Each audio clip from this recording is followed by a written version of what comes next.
Good. We are live and live. Ready. All right. Love it. You know, 137 people have used the Mickey Beaky invite. Really? Yeah. Well, Miki's getting famous. Yep. In fact, I'm drawing her right now. Are hey, you? Dahlia. Yeah. Because she will give us some good luck today. That's great. We are 100% in fact live. Hello, Fico Riggs, Dahlia. Thanks for sharing. Hey, Lexi. Free Sunday art lessons. I actually don't think I've drawn today. Surprisingly. Really? Yeah. Well, you were just editing. I was just editing my videos, yeah. I did a bunch of drawing earlier. Ooh, fun. Well, I did like a background A background. for the perspective class. That is now yes. officially live, by the way. We have launched our perspective class. It's going to be on Sundays starting June 7th. It will be live over Zoom. You can check it out on the linky on our profile or description. Yes. Oh, yeah, and we're going to run a watercolor promotion for it. So, yeah, we need new watercolors, dude. Yeah, we do need to do more watercolors. New I got some watercolors. That looks new iridescent paint, chat. Yes. Some new watercolor iridescent paint. So if you get the perspective class, you will get one of these mailed to you, and this will be of your character. You didn't get to draw today? Rip. Well, you do now. Hopefully. And we're also running that same promotion for Anime Art School. Yep. So yeah. Yeah, we actually went ahead and launched our watercolor promotion for the Anime Art School again. So if you do get Anime Art School, you will get a watercolor of your original character, and it will get shipped over to you. Signing up now. Signing up now. Hey, Toto, Lau, how's it going? Nana, good to see ya. Yeah. Tuna, Evie? I remembered. Evie, Fox, yes. Shawnee, Paint. Yes, I did gouache. I've been doing gouache. Yes, you want to show your painting? No, I don't like it. It's my first gouache brother. painting. Y'all want to see my first gouache painting? It'll be I'll history. go grab it. Yeah. I'm so excited. I actually did a little. I need to actually make more of these demos for the watercolor because I'm really excited about the iridescent paint. The Foxes, nah, don't show it. Oh, brother. Well, maybe Colton will actually listen to that. We'll see. Are gouaches the thick ones? Gouache is opaque watercolor. Yeah. It was very fun. I actually really liked gouache. Very fun, very interesting. All I did was the same clouds that I used to do. So this, I was just trying to figure out how to control the value and stuff like that, like I do in digital paint. So I pretty much just did the same cloud block demo that I did before. But Really nice. It's really opaque. yeah, I really liked the gouache. I'm actually gonna do gouache this week for the dailies, I think. Nice. Yeah, I never messed with it before. I have a little plein air easel that I built myself. There's like a little thing that opens and closes. And then I just, Hey guys, working on drawing bodies with shapes. Do you guys prefer beans or boxes? I tend to use boxes. I tend to use boxes personally because my background is much more heavily in perspective. Like I was trained in industrial design, and so I tend to draw boxes or bodies, boxifying them for sure. And then like this kind of stuff, I will do bodies like this. I mean, this is more like perspective practice, but I like the pose on the top. Oh yeah, those are great. so I'll usually start with boxes and then I'll move into something like this. But this is more of like practice. That's not how I would do like an illustration. If I'm doing like fast gestures, I tend to use beans because they're just more curvy and easier to draw than like full-on boxes. It just depends on the scenario, really. Yeah. Does it dry fast? It dries fast, but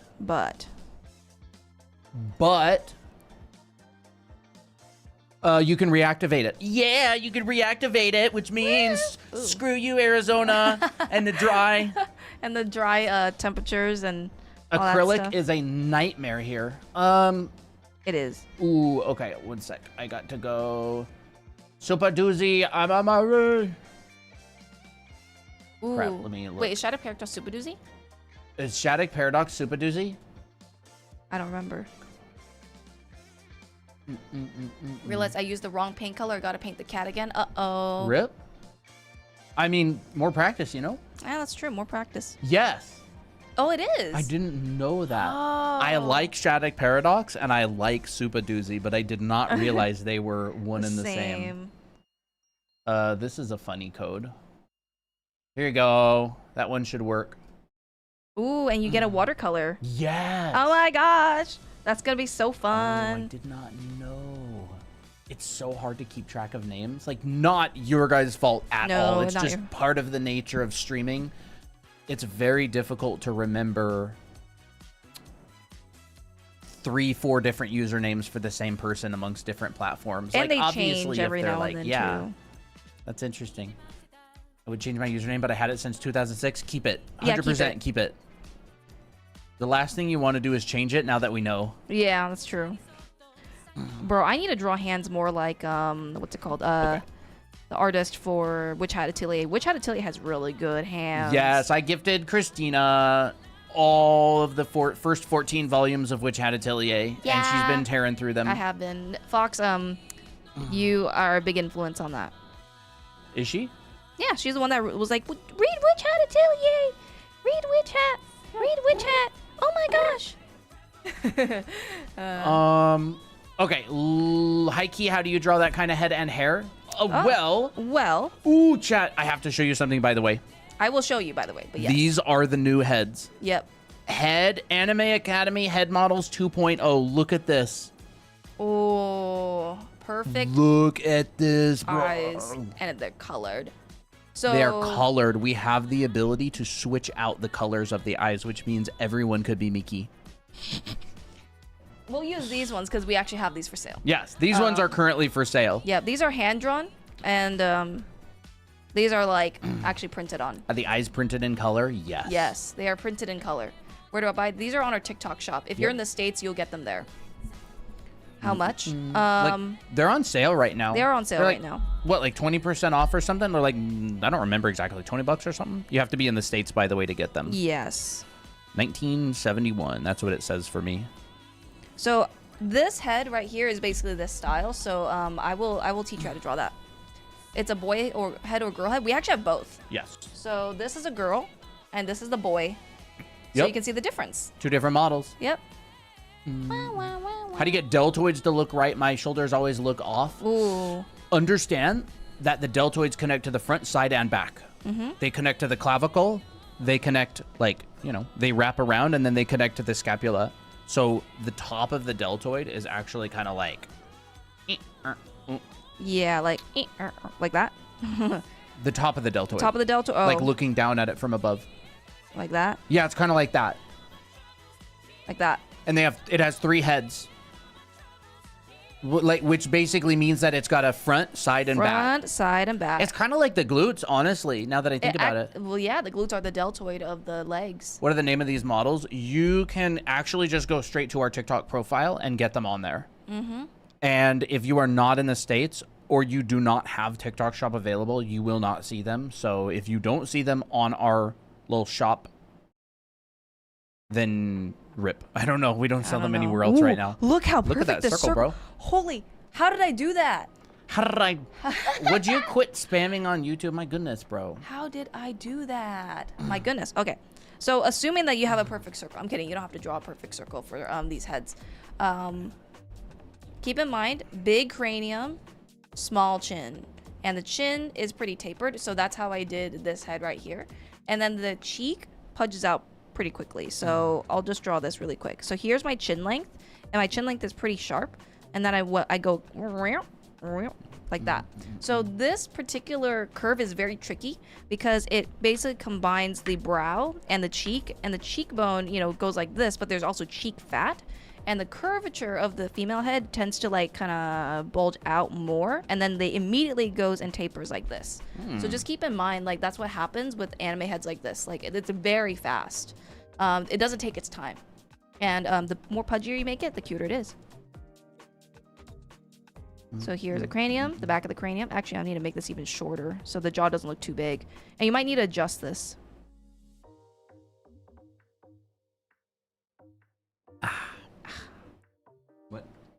we go. So yeah, here's his head. Eyeline, brow, ear. And we got a nice round anime girl head. Or boy, if you want it like this kind of style. Oh, yes. You can get the brush for free on our profile. Yep.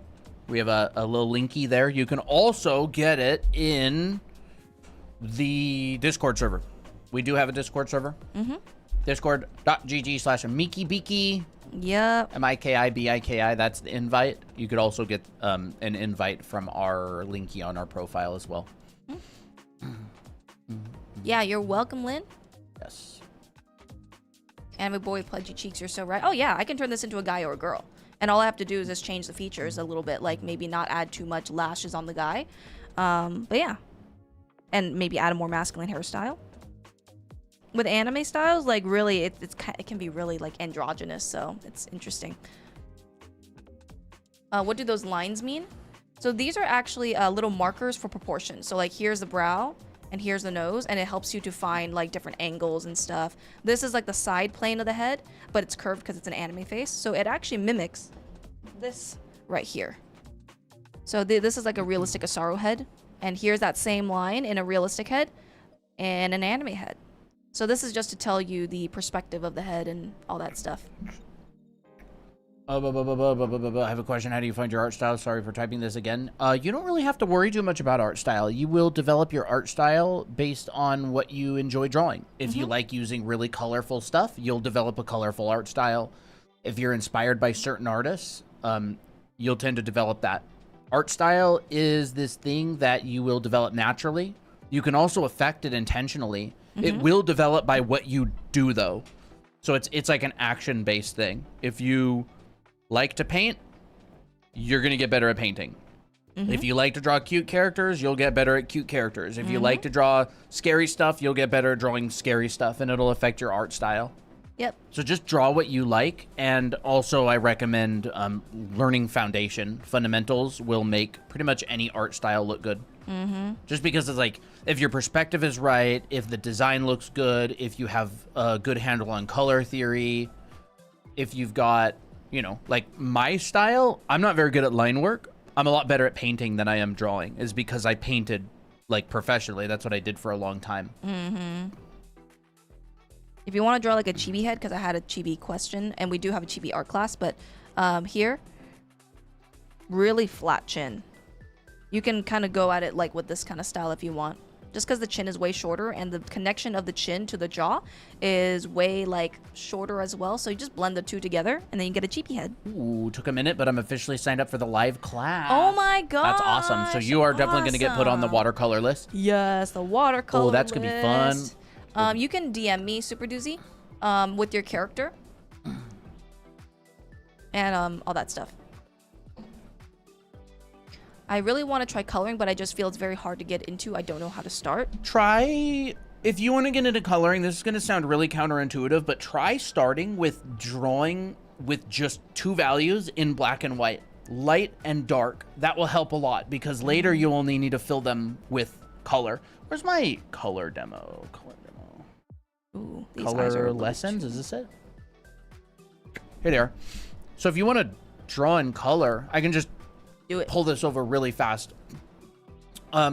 You would essentially want to start in just two values. Whoa. I need to turn off the rice cooker just in Okay. case. So Christine will be back. She's doing cooking stuff.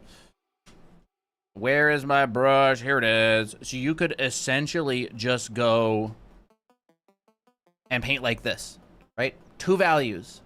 And then once you separate the light and the dark, I should turn this black and white again, shouldn't I?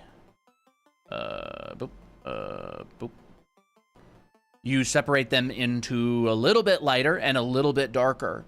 And then once you have those four pieces in place, all you really have to do is just apply color to it. And you think in terms of like, is it warm or is it cool?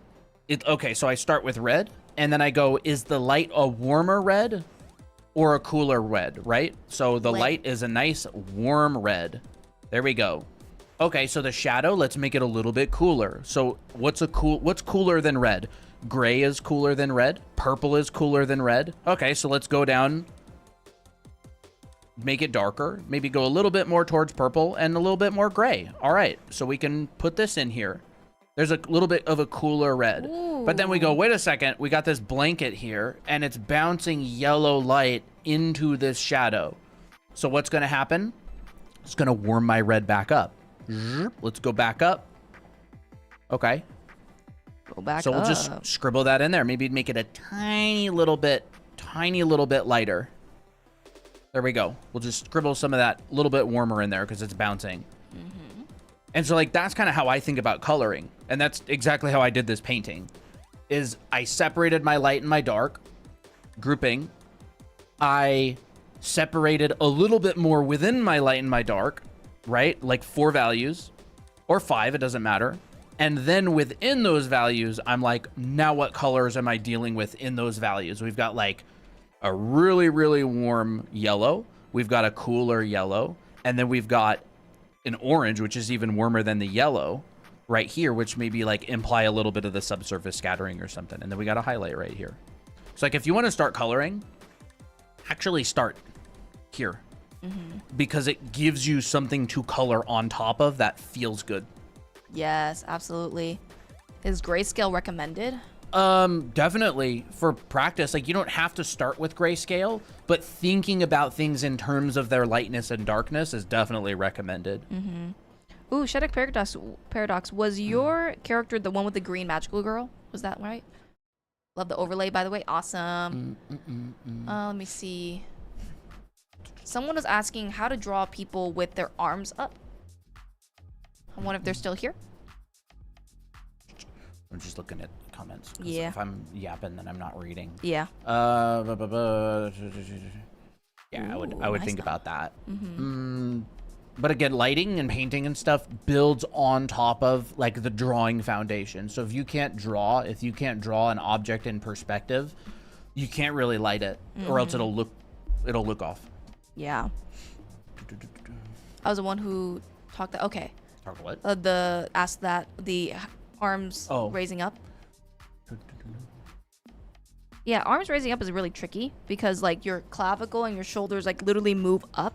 So keep in mind that your arm, assuming that this is your body, does not go like this. Love the overlay. Awesome. Like if your shoulder's like this, your arm doesn't go like this. It's like kind of breaking the physics. You got this thing. You got to shrug your shoulders a bit.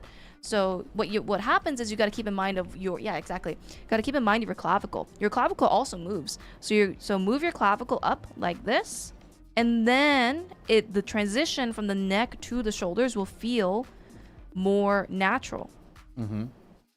Yeah, that whole mechanism moves up and down. So like look at that. Yeah. It's like a diamond. It's a little diamond that moves up and down. Yeah, that's right. The diamond. Like, because from the top of you kind of looks like this. Yep. And so that moves. These move individually too. You can have one shoulder down and a shoulder up. Well, assuming that this is drawn correctly. Yeah. It's a little bit high. A little bit, yeah. Like looking at it from a little bit high. Yeah. You generally draw this better than me. Nah, it's all good. You remember your Krenz cube training. Yes, you're right. So like this.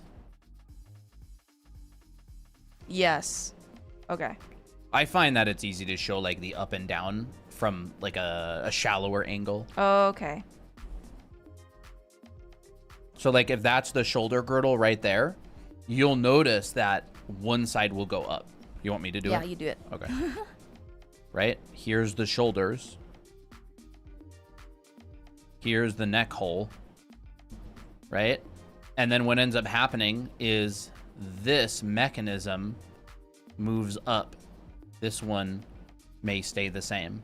So like this whole thing will go up. Yep. Right? Your neck comes out of here. Neck comes out of here. I really liked the way that Taco simplified the shoulder girdle in their book.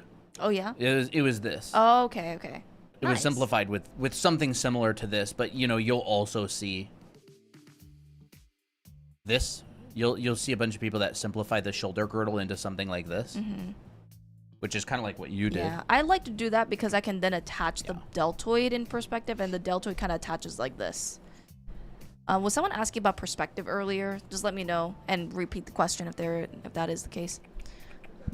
I think for me it's the armpits that messes me up. Oh yeah, that's hard. What I like to think of is I like to think there's a few muscles that happen when the arm is raised. Right, there's your pec. Here's your neck. Here's your traps. And then here's your deltoid that raises up. So I'm actually looking at the wrong screen. So here's a cylinder of your arm. And then here's your pec and your deltoid kind of blending together. Here's the outside of your deltoid, and then out comes your lats. And then so like you'll get this kind of crossy kind of area in here. You got like a bunch of muscles that kind of go up there. Like this right here could be like your tricep area and your bicep, like because they're kind of appearing underneath the arm. So for the most part, people just do this. I'll go like that.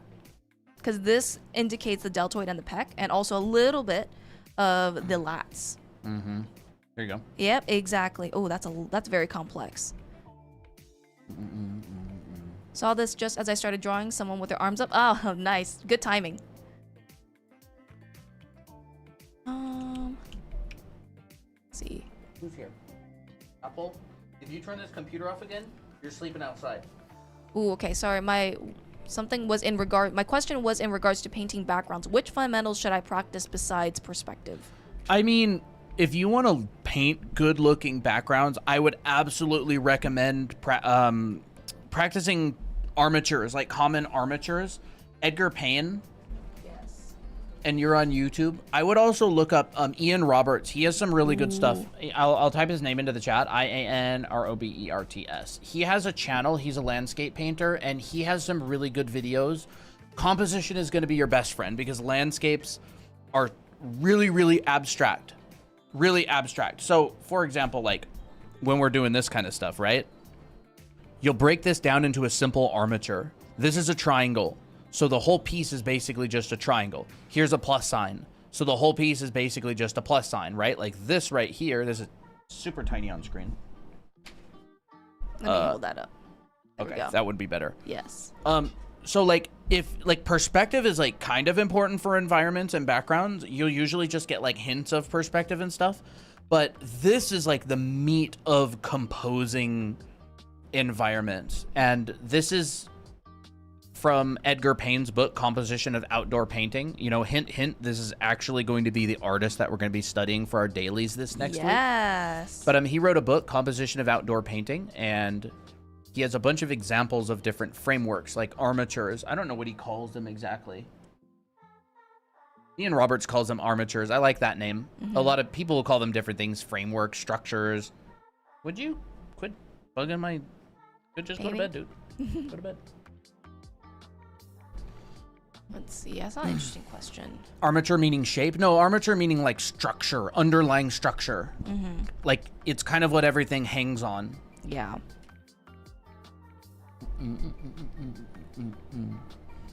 But I would really check out that guy's channel. He's an oil painter and he does a lot of environments. He has some really good videos because we're probably not going to go that into environments today. How to find your own art style? Just draw the things you like drawing. You know, study your fundamentals, practice your foundations, and your style is going to develop naturally based on what you enjoy drawing and who you learn from. Yep. That's the best way that I can think about it. Like if you want to have work like Blizzard art, then learn from Blizzard artists, study their work. If you want to have work like whatever, painters, study painters, take classes from them. And obviously all these artists are going to have the same underlying foundations. They're going to know perspective. They're going to know design. They're going to know figure drawing and anatomy. They're going to study gesture.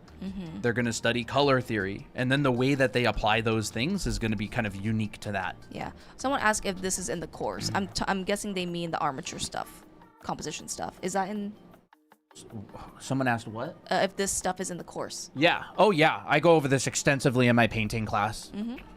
I have whole lessons on it that talk a lot about abstraction in designing compositions and environments. I thought of something sneaky. I drew a torso underneath this chibi head, and now I'm like, oh. Okay. That'd be kind of silly. Swole chibi? Swole chibi. You know, yeah, we can talk about some anatomy on this sometime. Clicked subscribed. Nice. Nice, Thank you. Appreciate it. you. Is there anything I should know before taking your classes? I mean, if you're going to take our classes, you have to understand that it's foundation focused. It's not a how I draw stuff class. It is a we're going to learn 1-point perspective. We're going to learn 2-point perspective. We're going to learn 3-point perspective. It's like a foundation school. It is almost exclusively focused on foundation.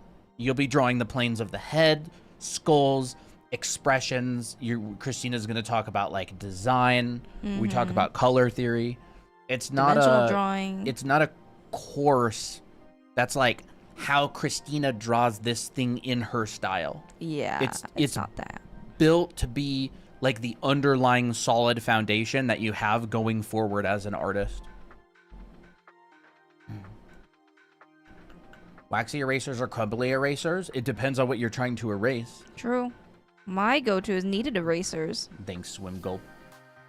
Very good course, I recommend. Oh, thank you. Very good animal to have on your island. I recommend Barreled. He's a interesting character.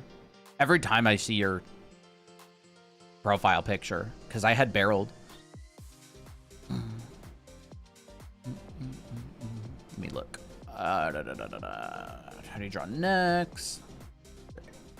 Necks You are can do the cylinders. balloon thing. Oh yeah, I could do the balloon thing. Like, there's a couple ways to Yeah. break down necks. We either call it the balloon or the ice cream cone. Yeah. I think it's cuter as an ice cream cone, but Ramon we'll start. Hurtado calls it an ice cream Punching cone? bag. A punching bag. A speed Yeah, bag. Speed bag. So it's basically just a circle, and then you drag these lines down to a point. This is your pit of the neck, where your clavicle is. And then all you have to do is fill in the blanks. So like here, this could be your head. And here, Whoa. oh, that's a little bit too small. No, someone sent a gift and it froze our stream for a little bit. Thank you, by the way.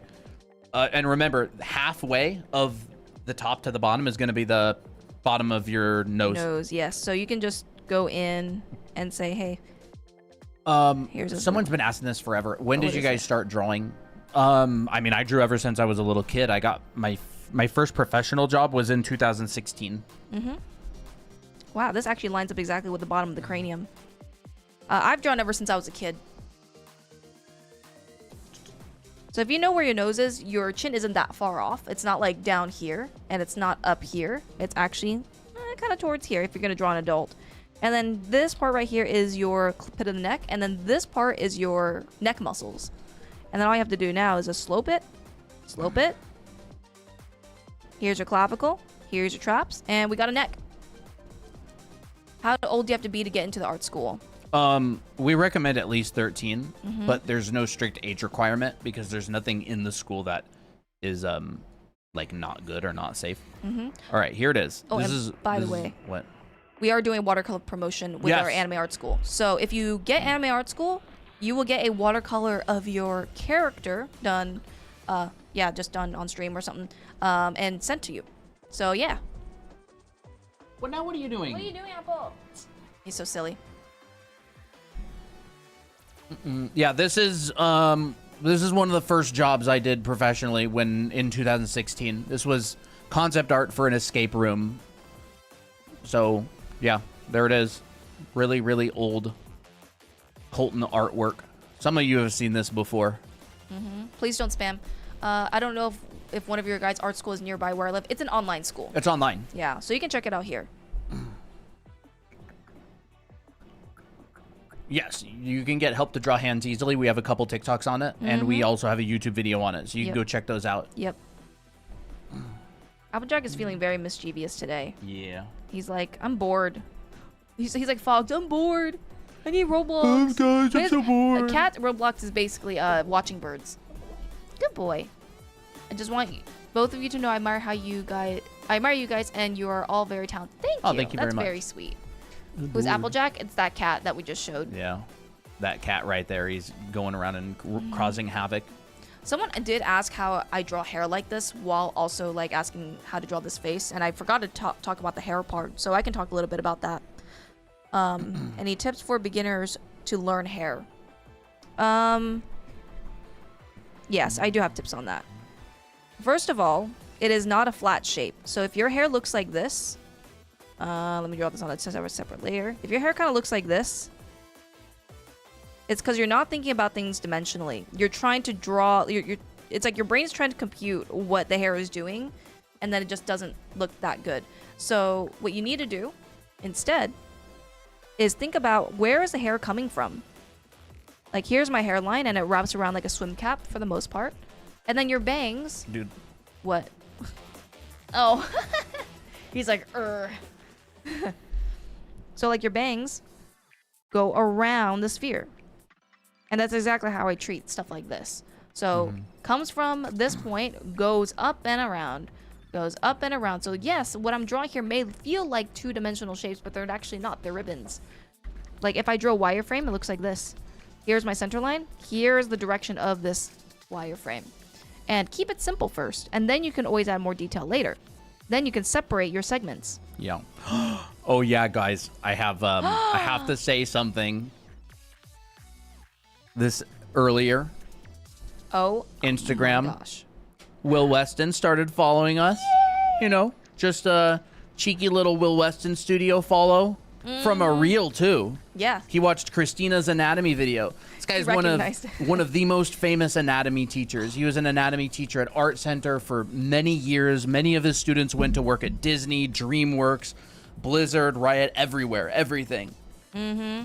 And so we've taken classes by him a number of times, and he watched Christina's reel and followed us. I the feel leg so one. Happy. Yeah. They all have the same level of volume. It depends. Not all of them have the same level of volume. Like curly hair will generally be like fluffier, and you can really expand on it. Feels like a cloud. Straight hair tends to be, you know, thinner, just because of those ribbons, right? Apple Fox. That's funny. Yeah. Nice name. So yeah, here's like a ribbon versus here's something that's a little bit fluffier. Different textures, but same concept. Like I can definitely simplify this to a ribbon if I wanted to. Like that. Like a little worm. Here's another side. Right, but I can make this a little bit fluffier by adding rounder curves and also adding some stray strands and expand the volume. So that helps, you know? Place a fruit and trace it for anime hair. I mean, maybe. Depends on what fruit. How to know hand placement? Let's see. We do have a few hand videos. Bum, bum, bum, bum. Yeah, if you want the brush, you can get it on our profile. Or here. Here, you can take a screenshot of that. It'll be the green button. And it's also in the Discord server. If you type !brush in any channel, it'll come up. What's up? Okay, there's that. I love drawing a blue chat. So pretty. I also think of hair as like plants. It's basically like, imagine your head is a pot, and then your leaves sprout out from that pot. So your leaves can come out like this, right? Aerith bangs, for example. And then there's always overlap. So like, you know, one strand going over the other. Sailor Moon has a really good example of this. When I used to draw Sailor Moon as a kid, because I was in my fan art phase, I would notice they did this a lot. They would have one mound here, then another mound, then another mound, then another mound, and then they simplify everything into like a mass. That's what they do. And then like even 80s anime has that big poof. I guess that was just a thing back then, but it's still showing the same concept of overlaps. Yes, this is Procreate. What's your advice for improving compositions? Ooh. I would recommend doing 2 or 3 value studies of master artists. That's a really good way to get a feel for composition. I'm not talking like 3 or 4 of them. I'm talking like 50 to 100 simple studies of a master artist, you know, Edgar Payne, Sargent, like classic illustrators like maybe Kobe Whitmore or Mead Schaefer. Composition is very abstract. Like it's abstract at its core. Yeah. And so the abstraction is just some shapes thrown together. Every composition class that I've taken, you kind of have to look at successful examples and then try to figure out how to take your own thing and turn it into a successful example. And there's obviously, you know, like design principles like big, medium, small, close together, far away, that sort of thing. The Gilbert, I 100% have that same problem.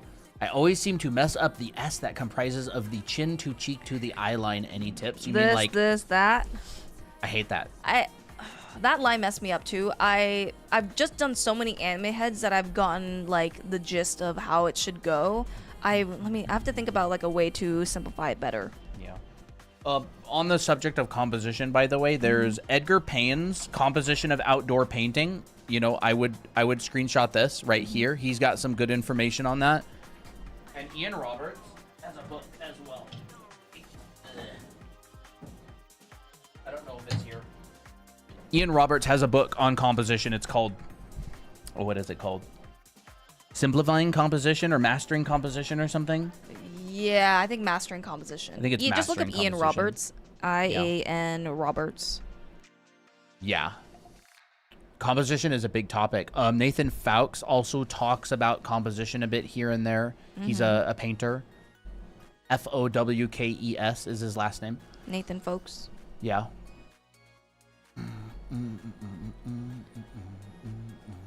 So I need to think about this once and for all, like how to get that correct shape of brow to cheek to chin. Like, because I've just done it so many times that I'm like, oh yeah, I know this. Oh, okay. I think I might get a general idea. You know, lightning bolt? It's basically that, but smoother. It's going generally in a downward direction. Do you use the lightning bolt method? Do you use the Applejack method? Dude, he's going to town. He's like, I'm so dirty. I stink. Kind of is like a lightning bolt. It kind of is like a lightning bolt. I'm just trying to find easier ways to do it. So it doesn't come out like this unless you want it that way. If you're going for more of a traditional anime-esque head, you got to start from the edge of the sphere. And so you want to make sure that this whole thing trajects downward like this, not outward. Not outward, okay? And not straight down, because that makes it so that your chin is located in a different area. So you can even do this. Actually, this helps me a lot. Draw a smooth curve from this point to this point. And then you can modify the cheek. So this is what I used to do a lot, actually, when I used to draw a lot of anime heads to practice. And I still do. So you have this curve, like this. And then you start thinking, okay, what if I place a cheek up here? Doesn't really feel right to me. Maybe it does, but nah. Like, what if I did it like here? Like, where's the apex of this curve? Maybe down here. Okay, that's like getting in a better direction. So you can have a starting point, which is this curve. And then decide, okay, how much do I want to push this out? And then, of course, the side note is that it's kind of like a lightning bolt, I guess. I just saw some similarities, and I'm like, yeah, like if you went like this, yeah, it's like that, just curved. But at the end of the day, it is form drawing. It is like form drawing. You're drawing a form. Yeah. The reason why it looks like this is because your head actually tapers. So if you look at this, We'll probably use this one. Yeah, we'll use this one. So the way how the head tapers is that it goes inward from the cheek, and so it's basically like a little pyramid. Goes down like that, down like that. It doesn't come out. It goes in to a point. So you just want to make sure that that feels consistent. Because like heads are confusing. What about side profiles? We have a few side profile videos. Yeah, we just have a lot of questions and stuff piling up, kind of. Yeah. Do you use the E=mc² method? How long have you been drawing? Long time. Long time. Let's see. Side profiles. How are you? We're good. We're good. Let's see. Someone says, should I just start with shape/forms when I'm new?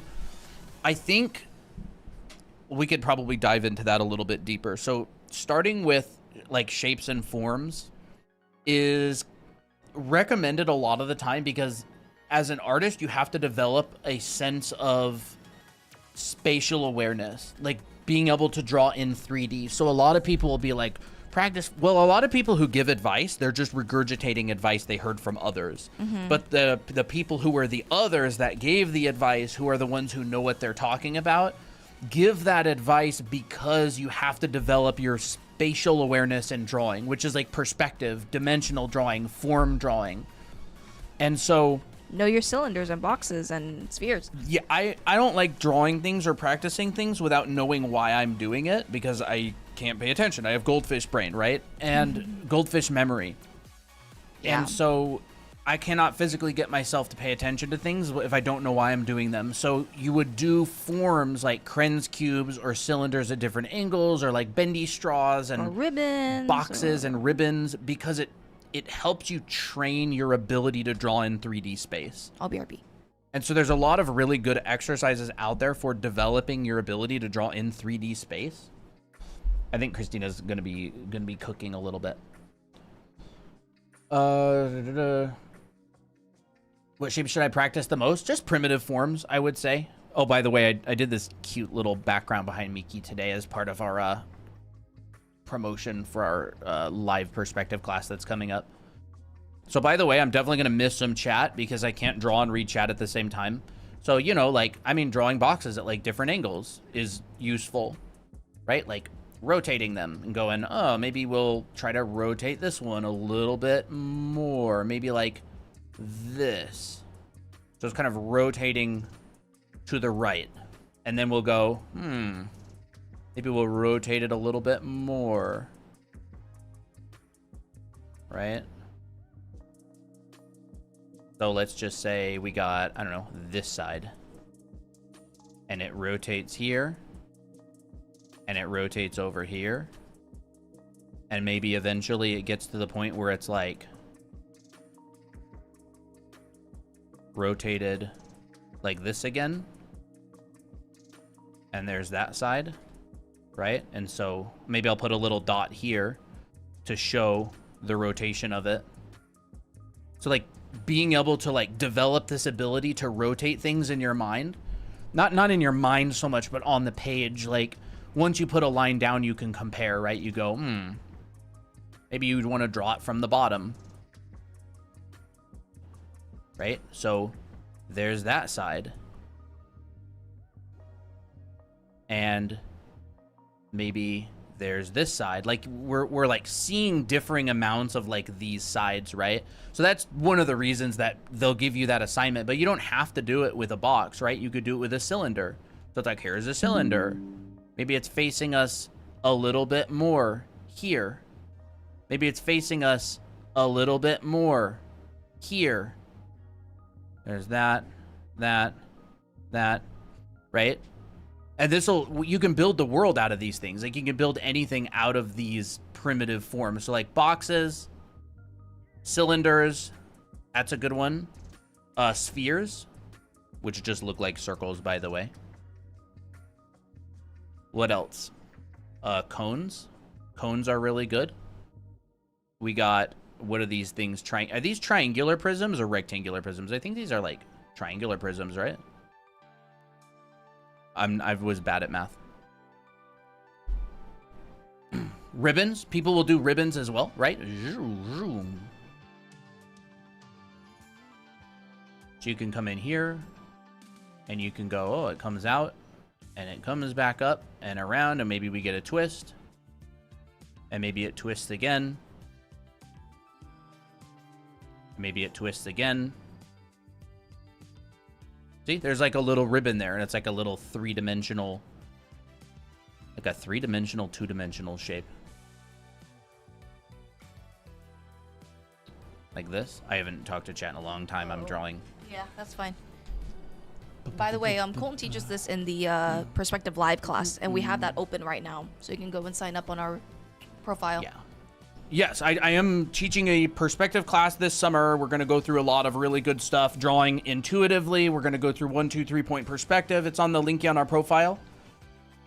We don't have a card for it. Yeah, we don't have a card for it yet, but it is on drawanime.com, and it's going to be the red button. But yeah, like this is the exact kind of thing, and it helps you develop the ability to do stuff like this, which is like those same exact boxes at different angles, and then they can be turned into characters, right? With a little bit of morphing the forms together, it can be turned into characters, and you can put buildings and stuff behind it. I did the background of this today, just quickly because I wanted to use this as a promotional image, but and it's the same as this, like, bro, right? Character sitting, same pose, different angles. It's like building this spatial awareness. It's so important for drawing because you can use it to, you know, build your character, build your worlds, build all that stuff out. Really. Yeah. Right. And of course it's like, oh, but those are boxes. It's not a detailed person. It's like, again, you can make them a detailed person. it's like putting clothes on a mannequin that you've put, you know, at the store or whatever. Yeah. You can make them detailed. We don't usually do like regular critiques. And if we were to do critiques, we would do it on our Discord. Yeah. Yeah. Do you We do don't traditional? We don't really do critiques that often on stream. You don't get burnout after drawing this too much? Drawing what too much? No, there's always new stuff to draw. It's like a game. I think of it like a game. There's an infinite number of things always to draw. At least for me, you know. And this is like form drawing exercise. This is the Applejack that I drew a while back. Like, you know, it doesn't have to be boxes. These can be organic forms. Like, look, like you got the form lines going over these. Yes, you can go to our Discord on our link in bio. Right? Zoop, zoop. Like, these don't have to be boxes. They can be organic forms. It's the same thought process. Obviously, you wouldn't want to practice both, but... Let's see. And it's the same when you're drawing like an anime head. You're doing form drawing. Like, Christina could draw the form over this. Yep, I could. Like, very go easily. Like the in. center line of the face or something. Or if she had a mask on or something. It's three-dimensional form. See? Yeah. It's a 3D form. You can print them. You can 3D print them. By the way, you can get those heads on our TikTok shop. So a lot of the difficulty of getting better when you're a beginner is just developing the sense of being able to draw in 3D space. It's a very difficult thing to do at first. It's incredibly counterintuitive, and you have to train yourself to do it. And that's why Yeah. everybody always says draw boxes. Well, I think a lot of the people who say draw boxes just have heard that you need to draw boxes, but don't actually understand why you're doing it. But this Yeah. is why you're doing it. It's to develop your ability to draw in space, which is incredibly important. Almost everything else hangs on that ability, especially if you want to light and color, because Yes. lighting and coloring is just on top of this form.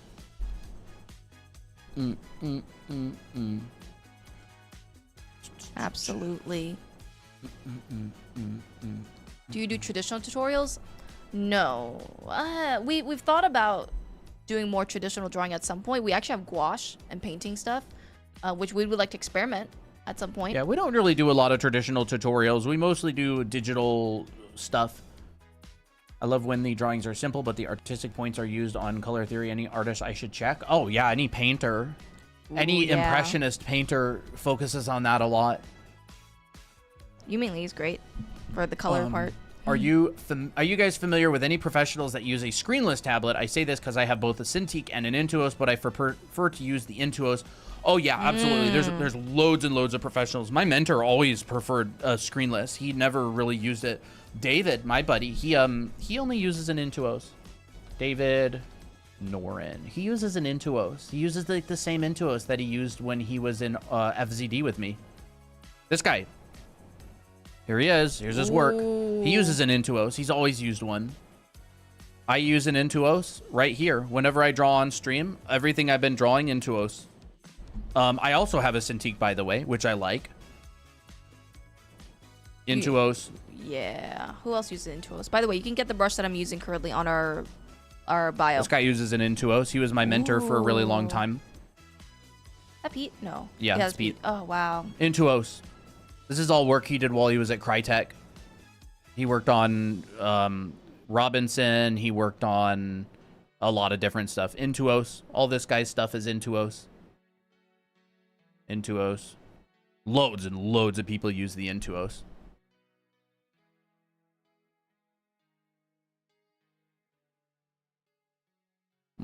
I love them. They're really good. I agree. Oh, Fang only used an Intuos.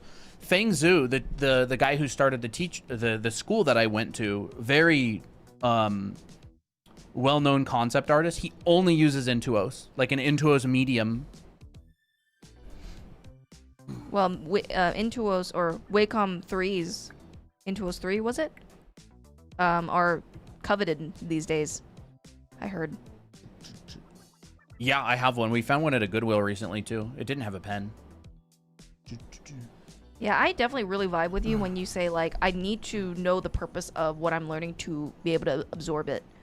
Like, what is the reason why I'm learning this? And so, like, these boxes, I'm like, oh yeah, the reason why I'm learning boxes is because I can do poses like this. And I need to learn that, you know? Yeah.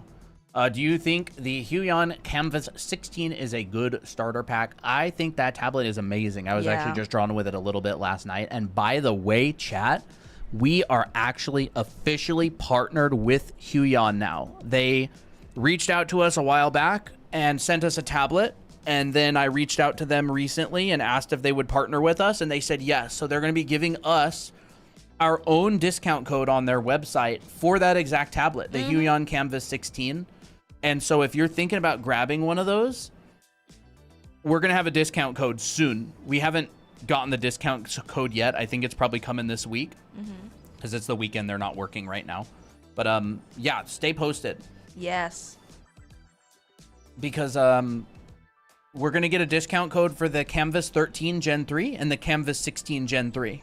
So if you're thinking about buying one of those, use our code when our code comes online. It's going to be Anime Academy. That's going to be the code. Is there any advice to improve drawing poses so they will not look stiff? Yeah, do a bunch of gesture drawing. A lot of gesture drawing. We have a gesture drawing video on our YouTube channel that covers a 30-minute drawing session that covers 3-minute poses in real time. The stiffness just comes from, like, you haven't really loosened up yet. Yeah. A lot of it is going to come intuitively when you draw a lot. I would really recommend drawing. When I was in FZD, Fang would always tell people who had stiff work, he's like, just fill up a whole sketchbook by drawing like animals, trees, leaves, plants, roots, like organic flowy things. You know, like furry artists have such good flowy line work. It's because they're always drawing really organic stuff, like animals and tails and cats. Like cats have a lot of vertebrae in them. Except for Applejack. Except Applejack. He's very stiff. He's like a living rigor mortis cat. If I want to get better, do I have to draw boxes or can I work with cylinders and tubes? You could draw cylinders and tubes. Yeah. Boxes have more defined points. Like they have more structure that you can kind of pinpoint easier, in my opinion. Yeah, like you can definitely, like, if you're drawing the body with a box, you can find the sides of the box with the body. Like you can find the side of the body, you can find the front of the body. Here's Applejack, by the way. He's just a lump. Yeah, he is a lump. Baby Jack? Oh my gosh. Are you tired from doing nothing? Are you tired from bothering us all day? Yes, we do have Apple Jam. I wish FZD was still open. Yeah. Like, well, that's why we made our classes, so that you can get that same education. Yeah. Fang made a video talking about why he shut the school down. They had to move buildings and the rent like doubled, and after COVID, everything was really weird and it was difficult to get students overseas, and there's a lot of different reasons. But FZD was great. I went in 2015 to 16.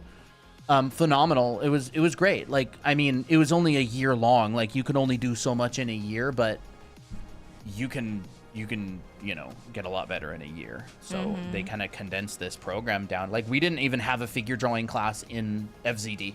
Yeah. We didn't have a figure drawing class. It was like painting class. We didn't hardly even had a painting class. It was like very bare bones fundamentals, and you just practice it the whole year. Like, I would say probably 80% of the school focused on building your dimensional drawing skills, and the other 20% was basically on design. And then you had a little bit of the school that was on like lighting stuff and painting a little bit, but not a lot. But a lot of focus on drawing. Yeah. A pure drawing, raw power. Yeah, like if you ever watch channels like Artwad or Broken Draw or a lot of these like professional art channels, they almost exclusively will focus on dimensional drawing, like perspective. It's because you have to develop that skill, and that's what FZD focuses on almost exclusively.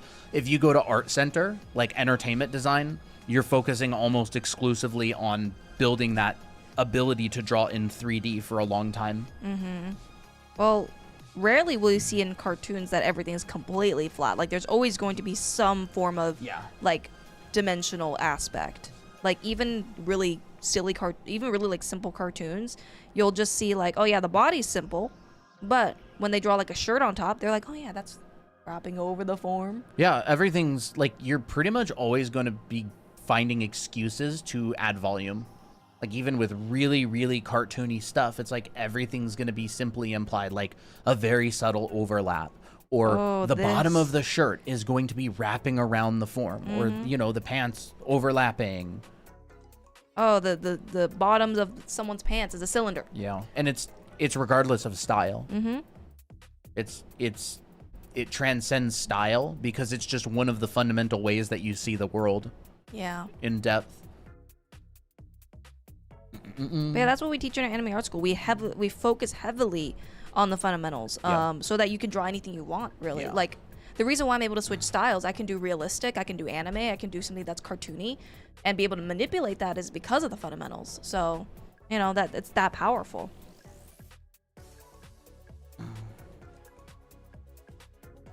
Any tips or exercises to improve drawing, or maybe a practice schedule you recommend? You know, we're actually planning on building a practice schedule and giving it away.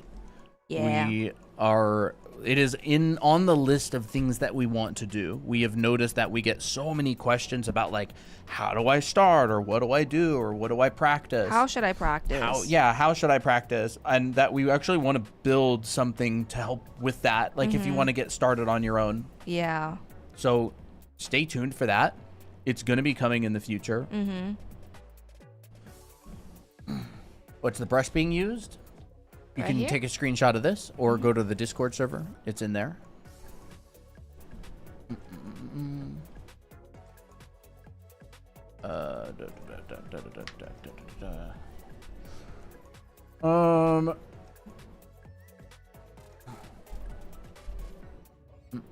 When I'm drawing the shirt over on top of the person, rotating, it's a cylinder. Yep, you're looking down at a cylinder. Christina's literally drawing something. I almost shut my Oh, thank you, Goo. keyboard off. Christina's drawing a cylinder? Yep. Like this. Right? It's like just like a little bit of a bent cylinder. That's split. That's split. Yeah, look. Same Yep, thing. Same thing. Like, that's what she's thinking in her head. So every time she's drawing, like Abby with her jacket, she's going around the form. If you ever take a figure drawing class, the teacher is always going, we're drawing around the form. Around the form. And look, pockets around the form. Follow the perspective. Don't go like this. That's not in perspective, okay? That's flat. Yeah. It's And you know not another thing that they'll do? What? Now, this is pushing the pocket too far back, but what they'll do, what you'll see a lot of the time, is you'll see this. Who would say no back pockets, right? Right? They'll break the silhouette, and that makes a more interesting design. So you're always balancing and juggling design and form drawing. Here you go. Oh, thank you. You're always balancing design and form drawing, design and form drawing. So it's like you got the form, but maybe it looks a little boring. So you may pop something out of the silhouette, and you can also use that as a reason to make the design more interesting. Now, Christina's probably going to add it on that far side. There we go. More interesting. And it also gives you the illusion of depth. So you're like hitting two birds with one stone, right? You're designing to make a more interesting character, and you're also showing form. And we really, really like to hit multiple birds with one stone when we're drawing. Yes. This is Procreate. You've watched the live for 300 minutes. Wow, Awesome. thank you. And if you want to get better at dimensional drawing, Colton has a live class coming up. Yep. His perspective class. We don't have a card. I need a card. Yeah, we need a card. But you can find it here, drawanime.com. You can also find our anime art school, but What I'm talking about here is the red button on this What website. should we make it red? Yeah, let's make it red. And if you do get either Anime Art School or the Perspective class, you get a watercolor of your own character sent to you in the mail. Yeah, if you buy one of our big programs right now, you will get a watercolor of your own character made on stream, and we'll mail it to you. Mm-hmm. This is a promotion that we run sometimes. Not for very long. Mm-hmm. So it's like a class that you also get a tiny little commission art piece. I made my kitty painting a little too chubby. Well, chubby's great, especially for cats. That's cute. Why do you draw in blue at first? Is there a method or strategy? I just felt like drawing in blue. Blue's cool. Sometimes I'll just be like in a color mood and I'll be like, yeah, I'm gonna draw in purple today.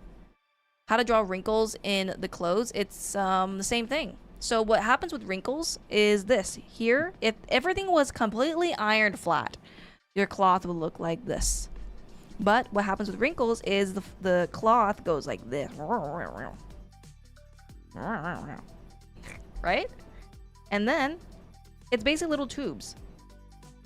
But of course, this don't look very pretty. So what cloth likes to do instead, well, in some cases, is they like to kind of be a little bit quirky.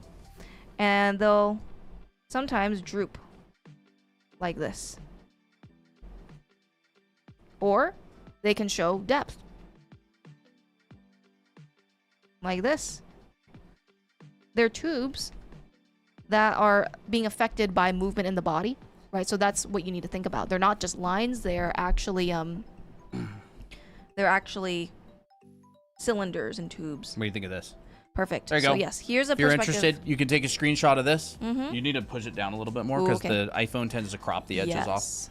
Perspective Boot Camp. You can sign up now. Sign-ups are open. It's going to be the red button on our website. And if you do sign up, let us know. You'll get a watercolor of your character mailed to you. Best if you DM me on Discord. Yes. Wait, what? You DM me the OC and the information and yeah. stuff. If you sign up, Yeah, if you sign up. you can let us know in our Discord server. You can also get our brush here as well, so take a screenshot of that. What is the purpose of 2 lines along the character you draw here? What? Hi. What 2 lines? I don't actually go on Twitter at all. I don't go on Twitter either. Yeah, another live class. Yes. Yes. And signups are open. It's gonna be starting. It's gonna be on Sundays, starting June 7th. It's gonna be 7 weeks long. We're gonna go through 1-point perspective, 2-point, 3-point, intuitive perspective. We're gonna draw objects from different angles. We're gonna talk about, you know, how to scale things in perspective, how to make sure things are the right size. You know, drawing simple people, like what Christina's drawing right now. Like, we're gonna talk about constructing that. Yes. And that is the class that I teach because I'm more of the perspective guy. He is. He's a very good perspective No, teacher. we never talk about animation. Neither of us No. animate. There, gave her some little loafers. Yeah, I don't have anything against Twitter. I just never use it. Yeah. It's not really my thing. Maybe later we'll grow our Twitter more. We've been focusing on growing our Instagram and YouTube lately. I know the fastest way is to improve one-on-one feedback. Will you have feedback? Yes, the live for the class, live class, yes. yes. The live perspective class, everybody gets a critique every week. Except the first week, because there's nothing to critique. Yeah. But we're open to questions on that week and everything. Yep. But Is yeah, there- our live Zoom classes always have feedback. Is there an age requirement? No, No. I recommend at least 13. Yeah. Like, if you can understand us right now, then you're fine. So yeah. Thank you. I have been brushing up on fundamentals, and I regret not going to an art school, but I'm glad you mentioned this. And not idea they focus that much of the school year in fundamentals. It depends on the art school. It does. If I were to go to an art school, I would do very heavy due diligence to look at what the work of current graduating students looks like and who is going to be the teachers, because not all art schools are created equal. The last thing you'd want to do is spend a bunch of money and time at an art school and it doesn't really deliver what you want. So do your due diligence on a school if you want to go. The classes are not free. The Ringling, stream I've is heard free. of it. Ringling, I heard of. Yep. So if I've heard of it, then that could be a good thing. But I've just never don't went to know. Ringling. I don't know the curriculum, and I don't know how they teach. Yeah, I've never looked at it.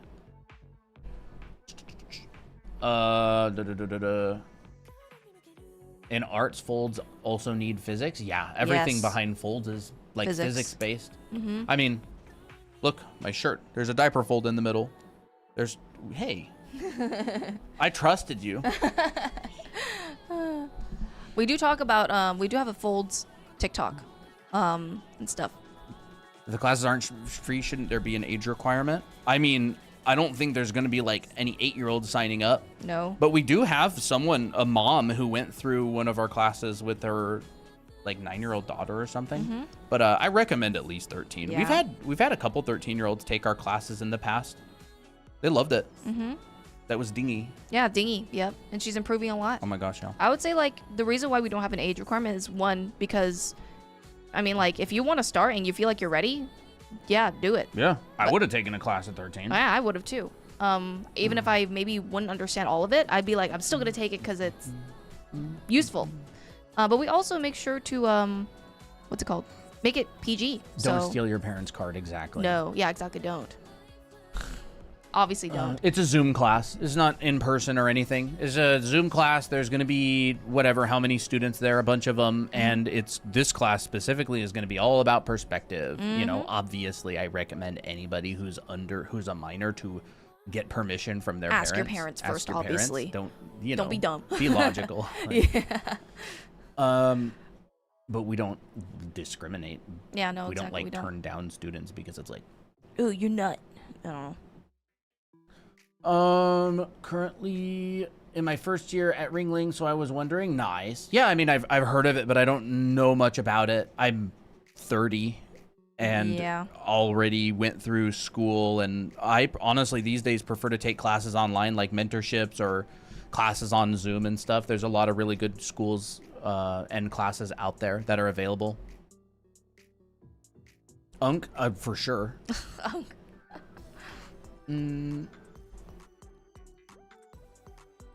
do you know where to put the shadows in the drawing? That would come from learning about lighting.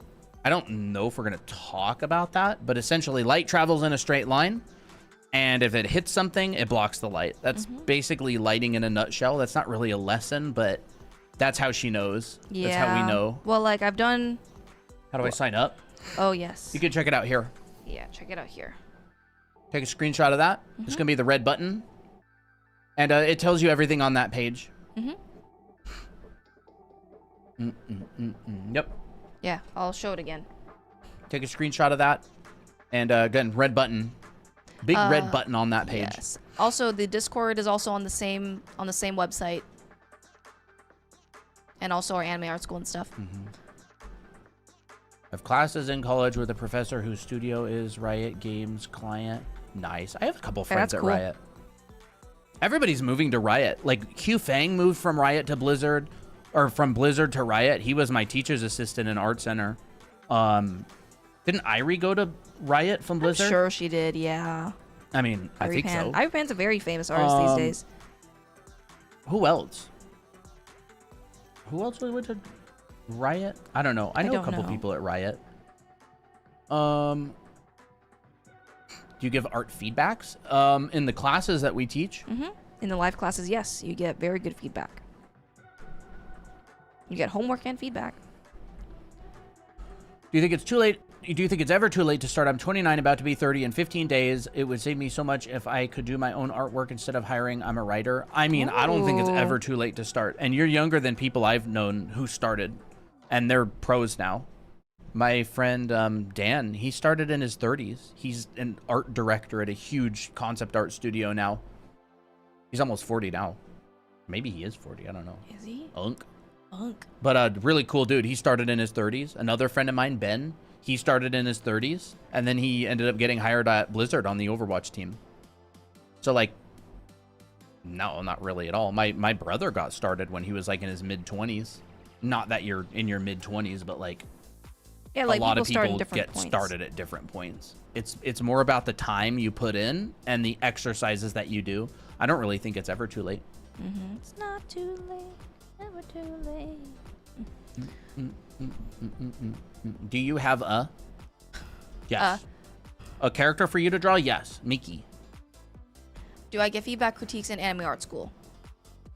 No. Not an anime art school. No, That's not a an self-paced program. Mm-hmm. Who is your brother? Is he famous? No. He's a concept artist, but he doesn't even have a portfolio online. He's like one of those quiet designers. You have no idea how many professional artists are out there that have like no presence online at all. At least half. You know, it's like in One Punch Man where people are like, man, there's so many people who are more powerful than the heroes, and they're like not even known. Yeah, it's like that. Yeah, it's like that. Like that kind of concept, yeah. Yeah, like I got lucky. I was 18 when I started. Like when I got started. So if you're younger than 18, you're ahead of me. I didn't even know fundamentals was a thing when I was like 17. When I was 18, I got a computer for my birthday and started doing digital art, and that's when I like first dove into the world of online tutorials. And I found Fang's channel, and he was like, core fundamentals, and I'm like, what's that?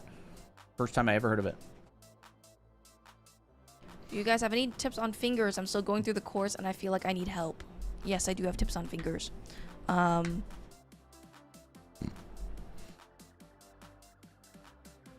mean, first off, they're like little boxes. I mean, what I like to do with fingers is I'll draw my palm and then I'll draw my gesture of my fingers, kind of like little lines like this.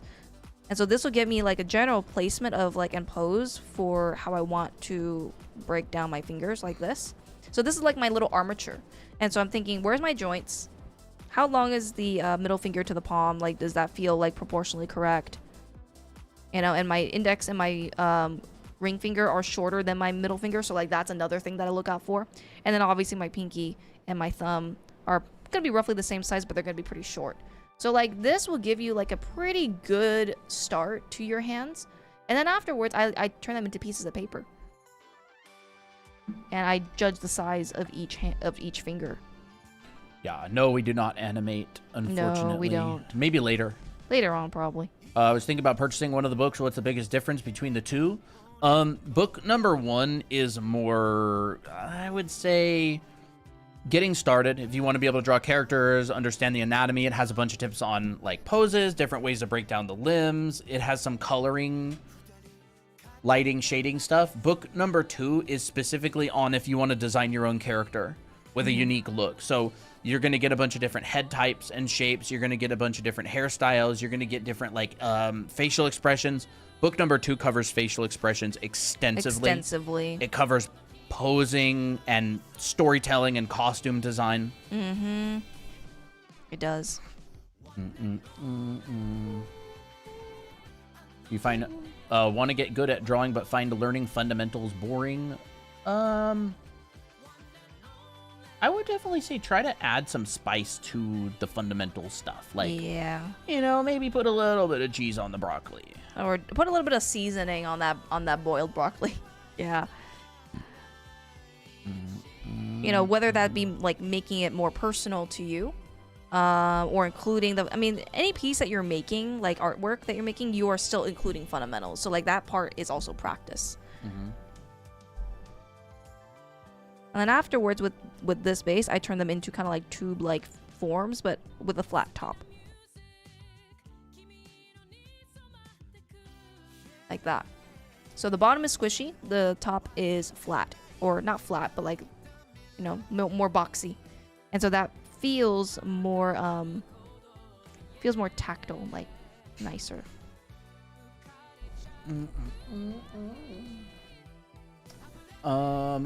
Would it be possible to sell the lessons of the course individually? No, we built them as a set.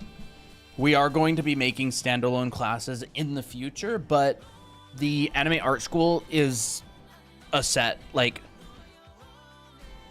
they build on each other. They talk about things that the last class did. They use previous classes' homework to paint. Like, for example, in the perspective class, our finals are actually the pieces that we paint for the painting class in the finals there. Yeah.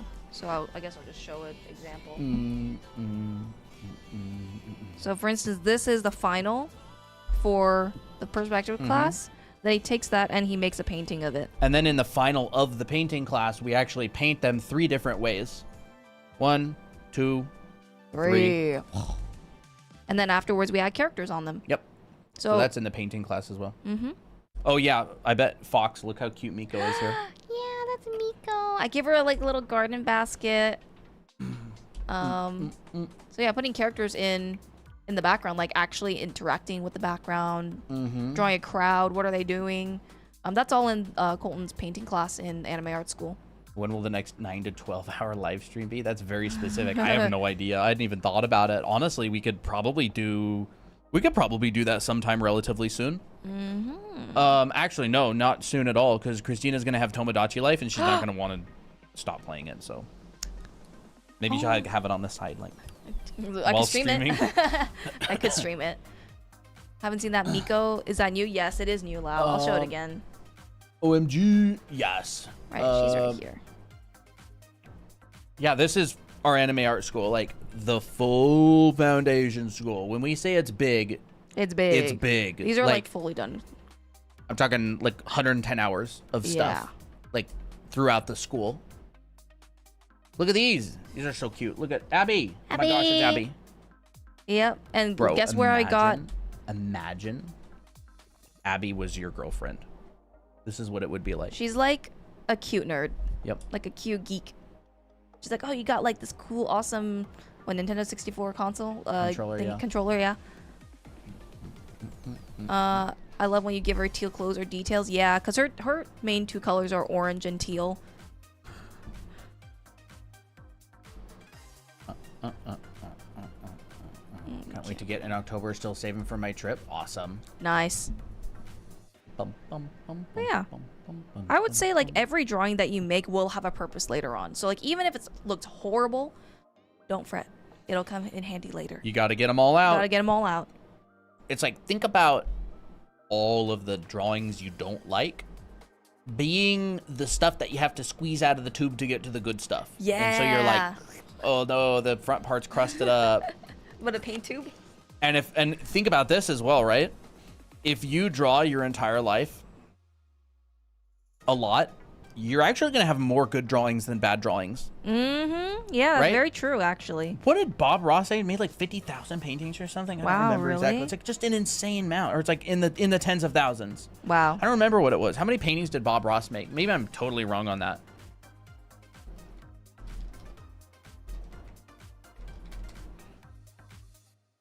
Bob Ross created an estimated 30,000 paintings throughout his lifetime. Yeah, so like when you think about it like that, the current drawing that you're making doesn't really matter as much, right? I thought it was 50, but it's 30. Oh, wow. Still crazy amount. He painted 1,143 just for the joy of painting. Like 30,000. You may feel bad about your drawing right now, but like if you look at the long game, which is you're going to be basically drawing your whole life, it's like, yeah, it's like not that bad. You're bound to mess Crafty. We're 100% going to do that. Plushie. Yes. Yes. Absolutely.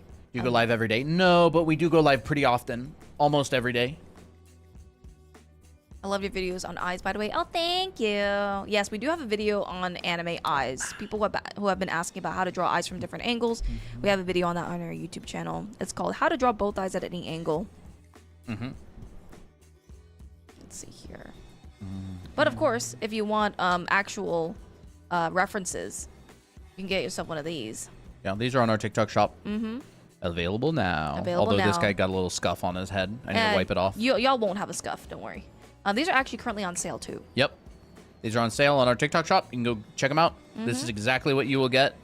Oh. Free rent angle. Yes. Double free rent angle. Yeah.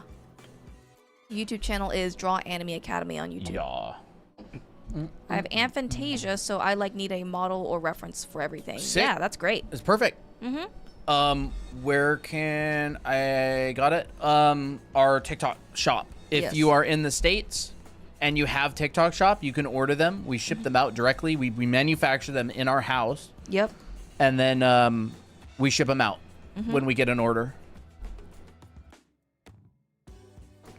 Yeah, all of our socials have the same name. Yep. Makes it easy, huh? I keep seeing this channel pop up and keep going, I need to check that out sometime, so here I am. Awesome, welcome. Get some W's in the chat for that, by the way. I know. Welcome. This is your icebreaker stream. Yes. That's awesome. Finally caught a stream. Awesome. Welcome as well. Any general tips for drawing hair? I have a hard time visualizing the various locks and how they flow around the head. Most of the time, actually, it's kind of vibes based, actually. Yeah. Let me Hey, just draw Benji. a few heads. Benji, our perspective class open, by the way. Yes. Perspective class opened. You can get it here. If you want a coupon, DM me for the DM. for the coupon code. And Benji, if you get it, get a watercolor. Yes, which we Your will character. actually ship to you. Yes. All the way over there, even. Yep. You are So, live on yeah. YouTube now. Yep. So yeah, we are doing a thing where if you get the perspective bootcamp class or the anime art school, you get a watercolor of your character. Yeah. If And, you want. Yeah, if you want it, of course. You know, who wouldn't want a watercolor drawing of their own character? Yeah. George Yes, we Washington followed us. Wow. Well, I feel so honored. You are live on YouTube now? Yes, we are. You got my attention of a free com. Yeah, it's a free It's basically a free com. it's a free commission. Mm-hmm. Like, I mean, it's included with the class. Mm-hmm.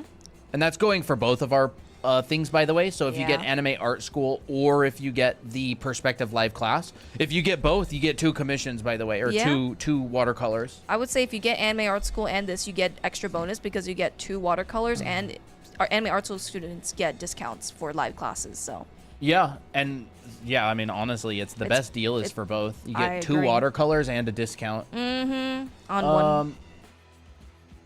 First president of the United States of America. Here's this is a dumb looking shape. Here's what I would think about for hair that is flowing in different directions. So like I would say think about like your main like idea or gesture. You're gonna do that funny face thing. No. Okay. Well, no, this is supposed to be hair. I saw a TikTok the other day. There was like of that Oh, face, and then they drew yeah. the blob around it. Yeah, that's It right. was smart. I That thought that was was very clever. smart.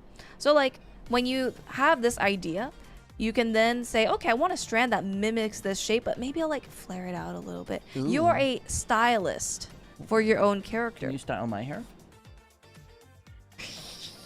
I don't know, like I'll get some hair growth serum. Oh. So here, this goes around and out. You know, that's definitely a really good option. And then you can say, oh yeah, I want this strand to be overlapping here and here.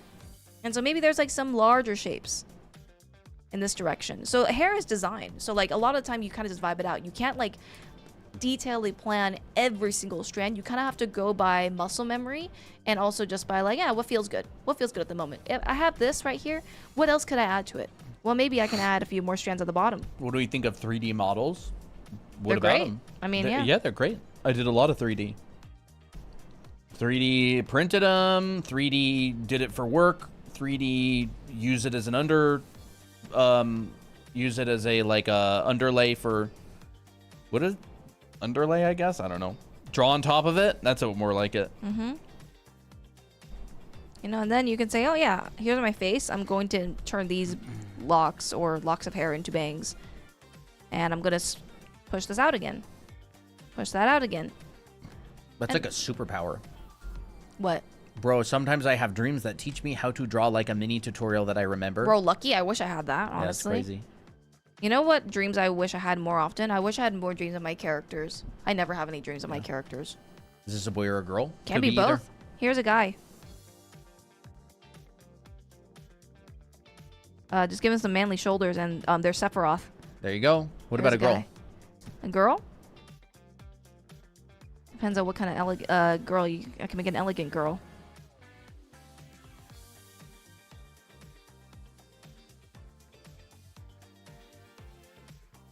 Lipstick, blush.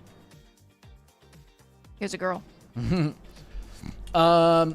Yeah, it doesn't really matter. Like, it's based on context, right? Like it is based on you get context. the idea of whether it is or not based on the context and the shape language. You know, I like drawing girls, so I just turn everything into a girl.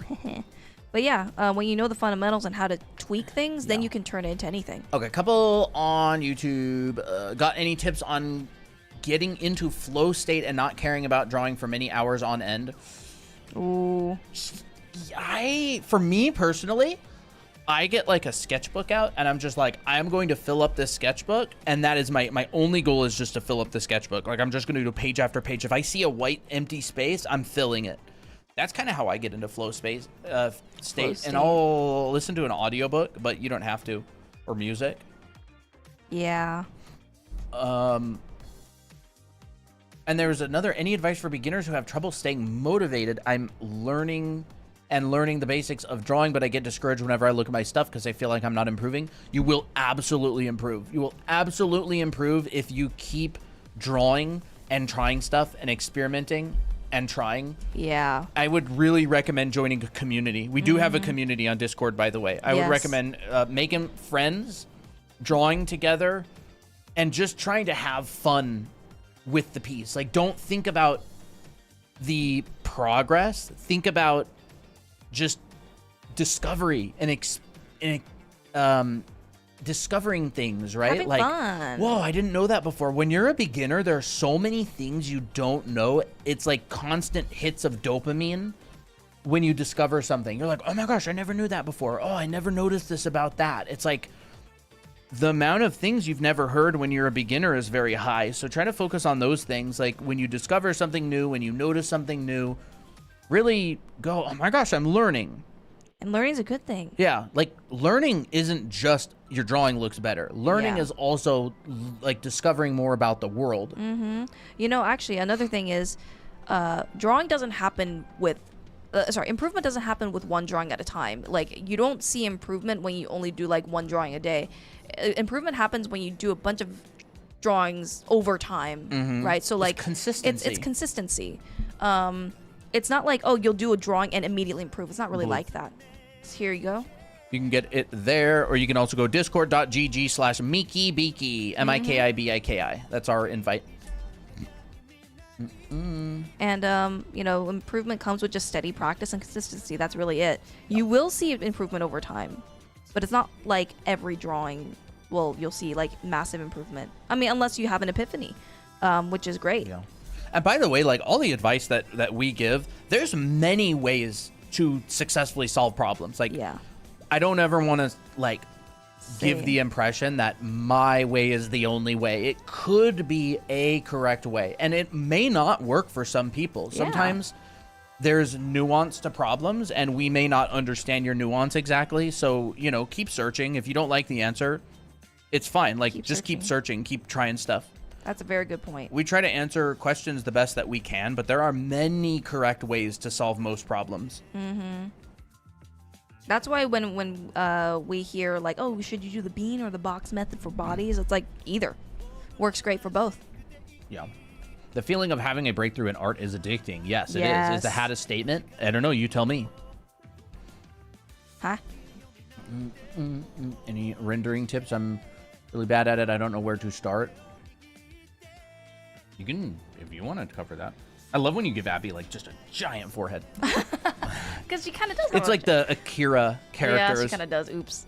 No, I like it. I think it's funny because it's like she does have a big forehead. I think that's like what, if you were like a caricature artist, that's what the exaggeration would be. She looks so cute like that. I know, right? Well, I'm glad. Lighting, huh? Rendering tips? I mean, you're the rendering person. So I'll pass it to you. You want to pass it back to me? Yeah, because you're a good rendering teacher. I inverse pass it back to you. No. Okay. I mean, what about rendering? Do you have trouble with just like, are you trying to draw characters or people and all that kind of things? Do you teach about backgrounds? Yeah, Colton teaches about backgrounds. That's what I generally do. Yeah. Well, we have a perspective live class coming up that covers backgrounds, right? Perspective and backgrounds and stuff, dimensional drawing. Huh? Yeah, in the class, yeah. We're gonna talk about backgrounds and setting up, you know, space, interiors, exteriors, all that kind of stuff. That's why I made it 7 weeks instead of 6 weeks long, because we need extra time to talk about stuff. Yep. Pass denied, yeah. I do want to know more about like the question. I honestly feel like I don't think all of lessons always need a demo. Sometimes you can just like show stuff, like rendering maybe like this. You could just show like the process of it in the replay if you want. Sure, I'll do that. Talking about like separating light and shadow. Yeah, it's this canvas. Okay. So what I did here was I separated my light and my shadow. Simple as that. Simple shapes, simple forms. And then afterwards, I go in and say, okay, how does a shadow, So like blend just with- when it's two values. yeah, I'm just gonna when it's go two to that. values. Yep.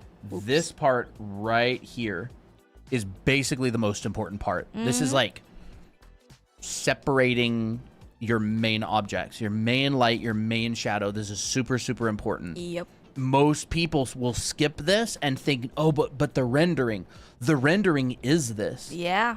It's doing this same thing over and over.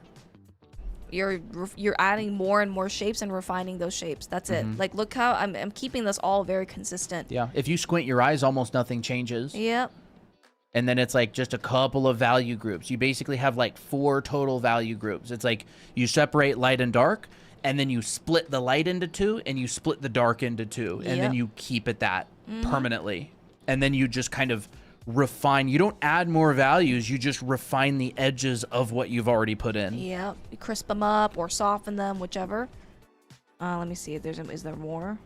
Okay, yeah, like here, for example, I'm here like refining the shapes a little bit more, but I'm keeping my initial structure the same. Like, so look, this shape changed, but it's still in the shadow. The light and the shadow shape still stayed relatively the same. Oh my gosh, the tic-tac-toe, Bro, what that's is this? adorable. That's I've heard it, cute. I've seen that. What I've is this, seen chat? that. It's like a tic-tac-toe thing, What is this about? that's silly. That is pretty funny. But like most of the time with rendering, it's about nuance as well, like keeping your lights and your lights and your darks and your darks. Like this part right here, people will assume that, oh my gosh, you're adding so much detail. But like if you squint, this all becomes like flat because I value grouped it in a way that doesn't take away from the other details in here. So I left this very high contrast and this part very low contrast. Yeah. Oh, let's see here. Hair. Wait, do you have any tips on hair and faces? All the time. All the time. Yeah, I mean, honestly, come to any of our streams. A lot of them are about that. Yep. You can also go to our YouTube channel and rewind this stream. Christina did quite a lot of hair and face stuff. Yeah. She has a couple videos that she made on anime faces on our YouTube channel as well. And also hair. I have on yeah. a whole series on hair, both drawing and rendering. Mm-hmm. Not the tic-tac-toe. How do I get good at line confidence? Keep drawing. The more you draw, the better your line confidence gets. And Yeah. also, what I'd like to do is try to get something in about one stroke. So like this one long strand of hair. Yeah. Did you know Did you know? brush economy also applies to line work? Oh, yes. So instead of going like this, and trying to be super slow, you're like, you know what? Nah, we ain't doing that. I'm just going to try to get this one long strand and at least one stroke or two. Boop, like that. So you're challenging yourself to try to get as most as you can in one stroke. Who made a video on anime faces? Me. Missy. It's on our YouTube channel. Mm-hmm. Same name, Draw Anime Academy. Boop. Right, so every line that I'm doing is like one stroke. One stroke. But also keep in mind that I'm also pressing soft and then pressing hard. So I get this nice like thin to thick. But this comes with a lot of time because gesture's hard. Gesture is not intuitive. We generally want to go stiff. We want to go slow because we don't want to make any mistakes. But then if we slow down too much, then everything looks really not the vibe. So like look at this where I've drawn it in one stroke, but it's super slow versus this one, which is at a moderate pace, but it's like one stroke. I want to say thank you for telling me to do gesture drawing for poses. My poses aren't too stiff. Hey, great. Awesome. Yeah. Do you do any past videos on drawing male eyes? No.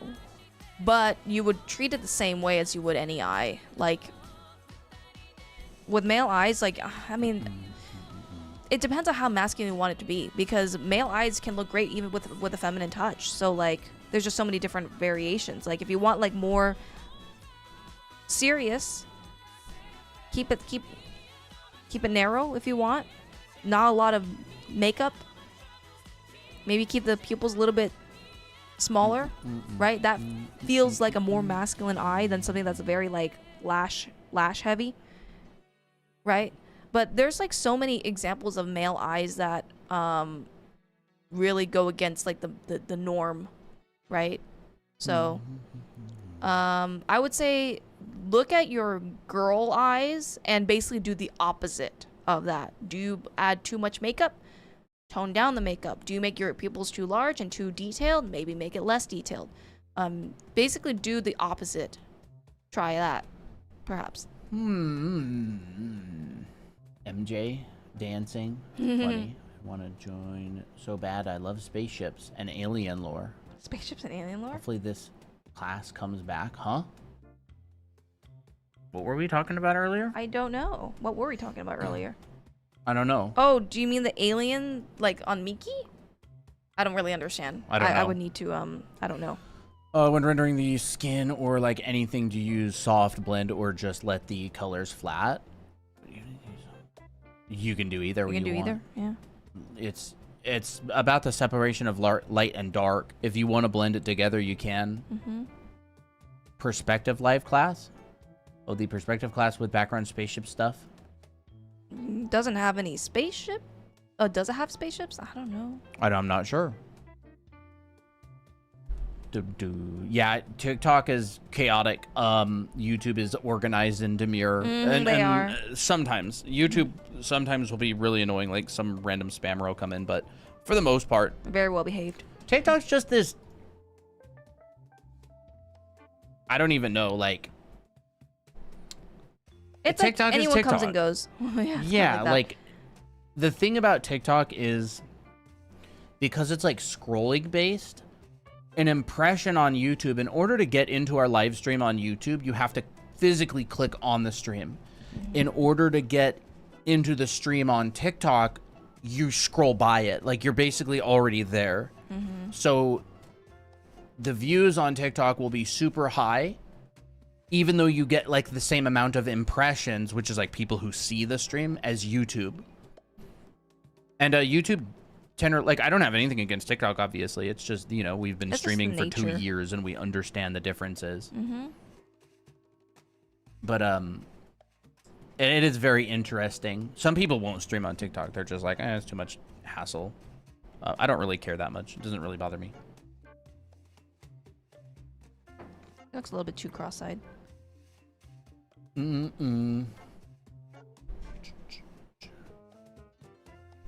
Sometimes you want to like the TikTok live stream, but it forces you into the stream first. That's funny. They're both good. Like, YouTube has a much larger view. So, like, TikTok is super cropped. YouTube can see pretty much the whole iPad. Yep. YouTube is definitely better. You can rewind the stream.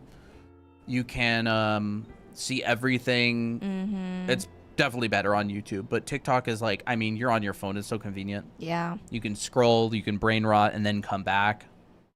And TikTok likes to send our streams multiple times to the same people. TikTok chat versus hydrogen bomb. What does that even mean, Lau? What? Here you go.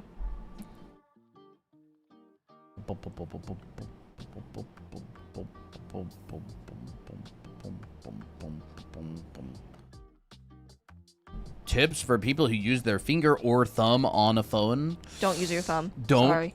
I don't know. Like, I don't have any tips for it. If I did that, I would immediately move to paper and pencil instead. You get more muscle memory. I know you want to do digital, but it's not worth your fingers cramping and your thumbs being weird. You could do it for fun. Like, I had a teacher who used to draw on his phone on the bus on his way to school, Kingston. And he would sometimes show our class the little doodles that he made. But it's the same art fundamentals. I mean, it's like, a line is a line, a square is a square, red is red.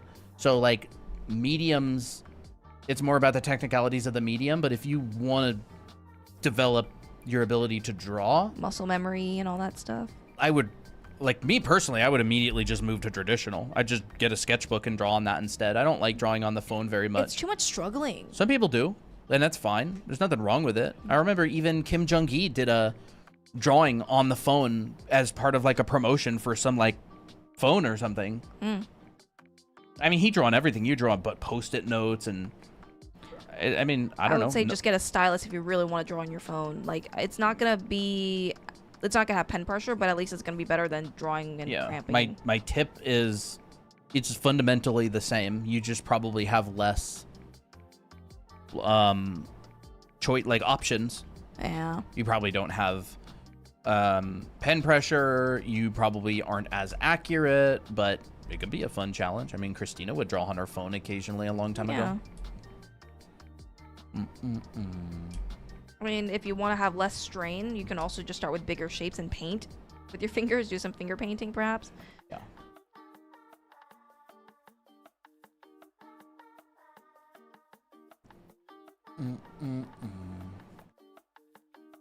So I have a question. Who on YouTube is on a PC right now and who is on mobile or an iPad?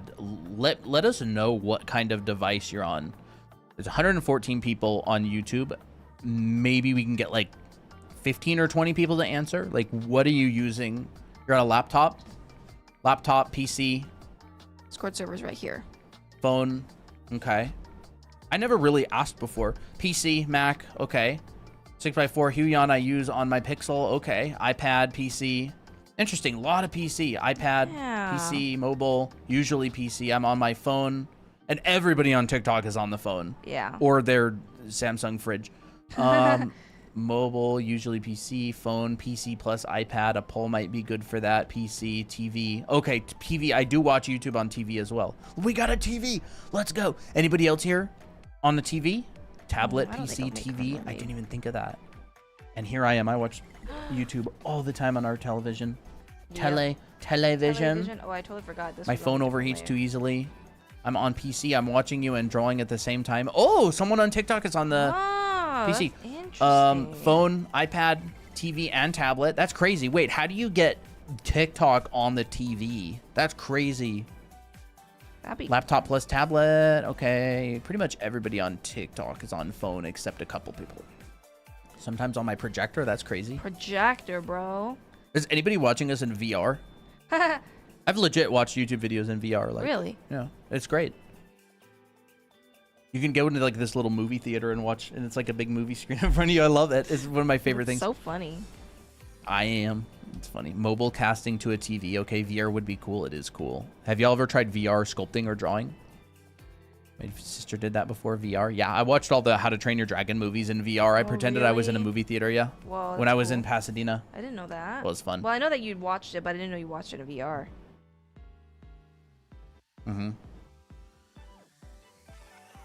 Okay, I'm gonna not draw her arms like this. This feels like a very loud character. Although VR drawing is sculpting. Yeah. It is sculpting. Like, it's, if you're drawing in 3D, unless you're drawing on like a piece of paper in VR, you're sculpting. Beat Saber in VR. I've never played Beat Saber. I never played Beat Saber. When deciding whether hair covers facial features or not, is it just a style decision? Yeah, it's a style decision. It's a personality decision. Like, if I want someone to be mysterious, I cover one of their eyes. Like, that's just kind of how you... It's a psychological thing. I have a Rec Room. I played a lot of Rec Room back in the day. That was funny. Like, look at this. Okay, I'm gonna make her mysterious. Get my eraser. Why won't you behave? Make her mysterious. Cover her eye. Ooh. What brush do you use in Procreate? The Google Drive link is only Photoshop brush. Photoshop brush is import to Procreate. This is the exact brush that is on the iPad. Yep. Procreate handles Photoshop brushes very well. Clip Studio, so-so. It doesn't work the same, but you can technically get this brush also on Clip Studio. Male expressions. Same expressions as usual. Like, I don't know. There's no like male or female for expressions. It's more about like what's their personality type and how do they respond to situations. Any tips for anatomy? Plenty of tips for anatomy. We have a video. Lots of videos on anatomy. We have a video on how to draw bodies for both male and female and the structure that you would need to use. It's on our YouTube channel. What I would do if you are confused about drawing expressions for guys is literally look at a bunch of expression sheets that feature guys and study those. Because you can have a really strong guy that's like shouting and everything about his face is very boxy. That could be a thing, but like it just so depends. Tips on aging. Wrinkles. I'm kidding. Longer earlobes. Oh yeah. Like your ears keep growing, your nose keeps growing. your skin starts to sag a little bit. You know, maybe it comes out of the eye socket. It depends how old the character is. Like, if you want to do a really old character, you know, big ears, big nose, like long ear down here, big nose. Long earlobes. You know, Skin coming out of the eye socket, the cheeks drooping a little bit, corners, like old people who are pretty old will be missing teeth sometimes, so you can put some like lines going into the mouth. And like that's a very old character. This is a very old character. And then like a middle-aged character, it's like you'll just get little hints of that. Like a little bit of lines on the corners of the eyes, or so like maybe just one crease underneath of the eye. Like here's like a adult that's young adult. I actually covered this in part of the heads class. Remember in Christian Acorda's class when we aged those characters? Yeah, that went really well. That went really well. That was cool. So like here's a normal guy who's like, you know, in his young 20s. No, Lloyd. Now he's middle aged. It's the same thing. You just add a tiny bit of wrinkles, and then if you want him to be really old, you're gonna have to do like heavy eye bags. You know, the cheek will be a little probably hollow. Yeah, like you can add some dark circles, perhaps. No. Maybe wrinkles on the forehead. You know, now you know he's like, and his eyes could probably be smaller because they're like squinting a lot. You know, that could help. No.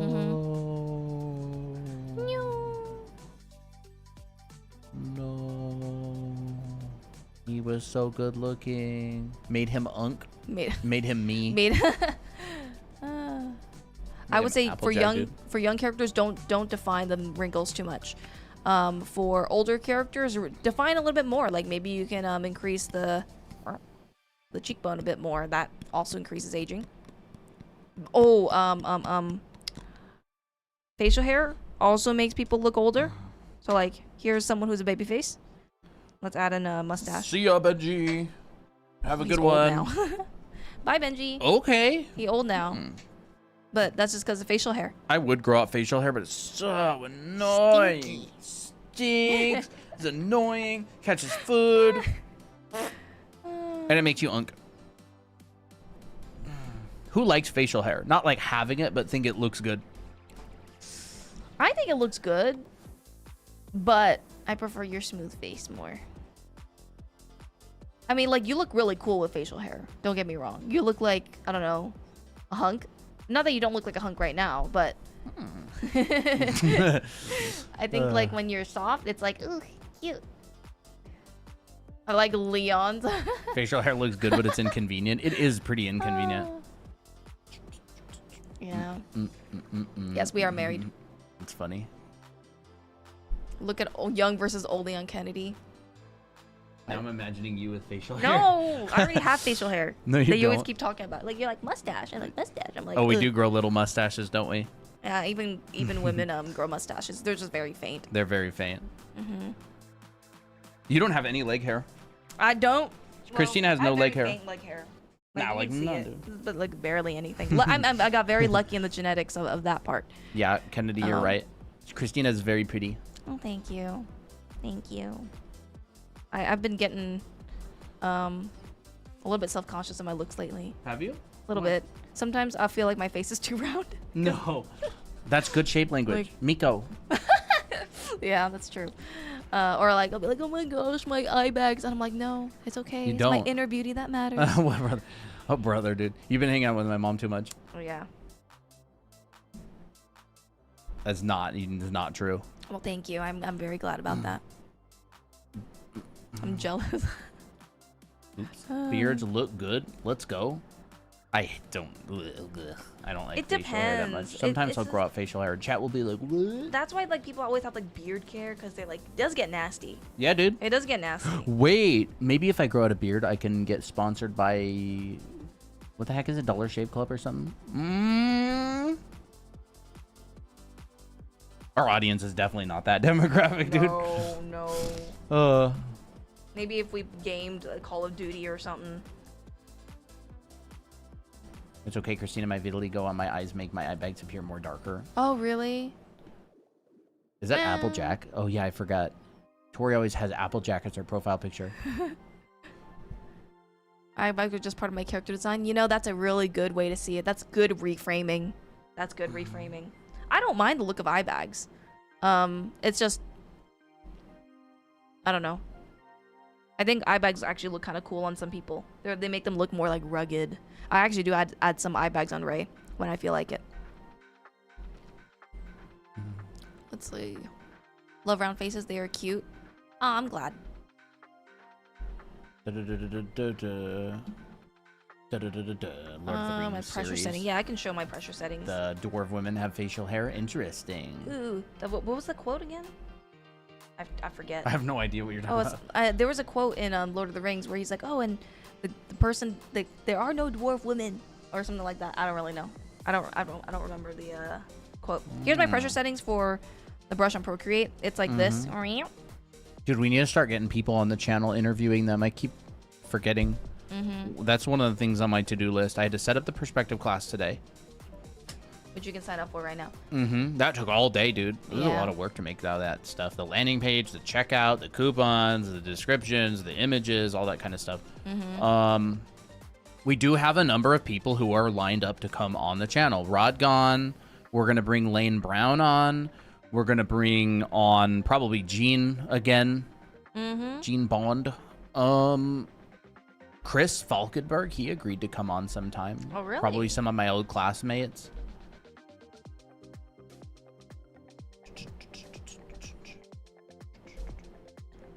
When exactly did you guys start the academy? Oh, we thought about it like very first, all the way back when we were making book volume 2. Yeah. We were like, we have a book. Oh, yeah. But the school actually started as like 3 classes. It was going to be 3 classes. It was not going to be a year-long program. It was going to be like a couple of classes that we could talk about in our book. And it just grew and grew and grew and grew. It's literally still growing to this day. Yeah. Like we just keep adding. Like like we keep perpetual adding stew. more stuff. It is like perpetual stew. And we still add to it, even to this day. We're just adding more because like we think of things that are like, crap, we should cover this or we should cover that. Or Christina's like, I want this. I want to redo this part. Or like, I you know, wanna you'll work on hear that. something and you could break it into like a whole section. But yeah, it's big. Yeah. Perpetual stew, yeah. It's literally It's perpetual funny. stew. Just keeps growing. We keep adding stuff to it. We keep like improving it, you know? Yeah. And anybody who has the school automatically gets the stuff, Grandfathered. anything we add. Anything we add is gonna, you know, not that we've really told anybody about this yet. And this is not a commitment at all, but Christina and I have been considering and making an 8th class later. We've been considering putting an 8th class that is, Benji would want to hear this, dude. He left though, he's working. We're considering adding an 8th class later that is building a one-shot, a 30-page one-shot from scratch, developing the story, developing the characters, and making all of the panels in the story and drawing the whole thing and planning the whole thing. We definitely want to make something like that in the future. We've been considering just making it part of the school as like an 8th and final class, but we don't have anything specifically planned right now because I like the idea of that. Well, a lot of people want to make their own comics, and we're like, well, we want to make our own comics too. Yeah. So like, we might as well make a class on it, you know? Yeah. Yeah, but anything we add to the school, everybody who owns the school gets automatic access to it. Yeah. That's always been a thing. I still gotta finish cooking my soup. Perpetual soup? Kind of. Nah, not really perpetual soup. I gotta tear up chicken and stuff. I don't know when you want to head off. Probably soon. We did say it was going to be a short stream, and now we've been on for almost 2 hours. Oh. Soft blend and flat. I don't really know what you mean by that. I don't know if we're gonna get into all that depth at the moment. When I'm drawing my clothes, why does it look so flat? Having any tips? Or it'll generally look flat because it lacks things that show it has form. Like it sounds very obvious, but You know, say Be for surprised. example, this is very Will Weston-esque, by the way. This does not look like a cylinder. It may be a cylinder in side view, but we can't tell it is. It only looks like a cylinder when we can see the ends of it. Now it's a cylinder, or we can see a wrapping line around it. So when you're drawing clothes, you may just not be adding the things that make it look like it has form, which would be like good separation of light and shadow. So for example, you know,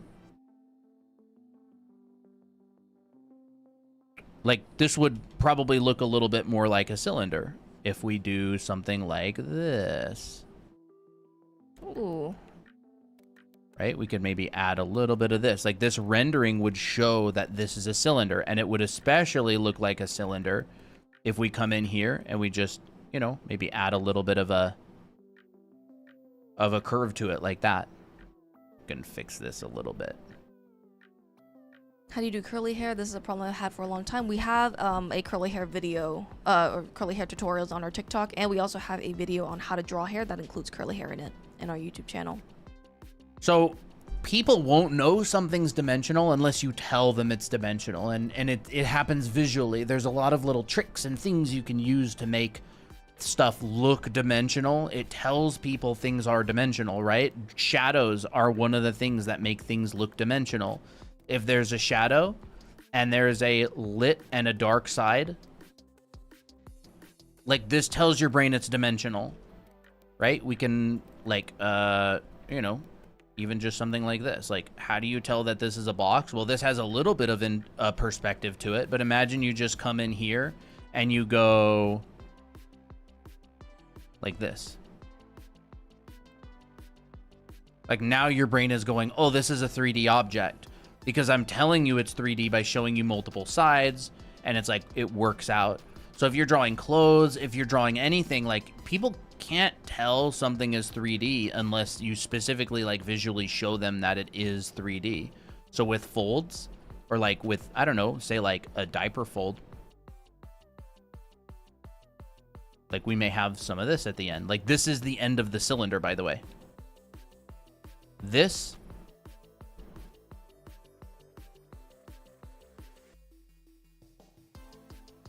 is the part that tells people it's 3D. This tells people that it's 3D. You know, like this sort of thing. Or we could even go,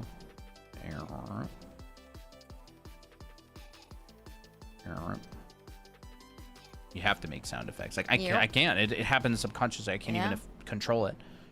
That's having fun with your art. Yeah, like I always have fun with my art too. You know, this center line may tell people that it's 3D. I may get information on, oh, this is 3D, this is 3D. So it's like we learn perspective, but then we also have these shorthands that are like 3D. You know, we go,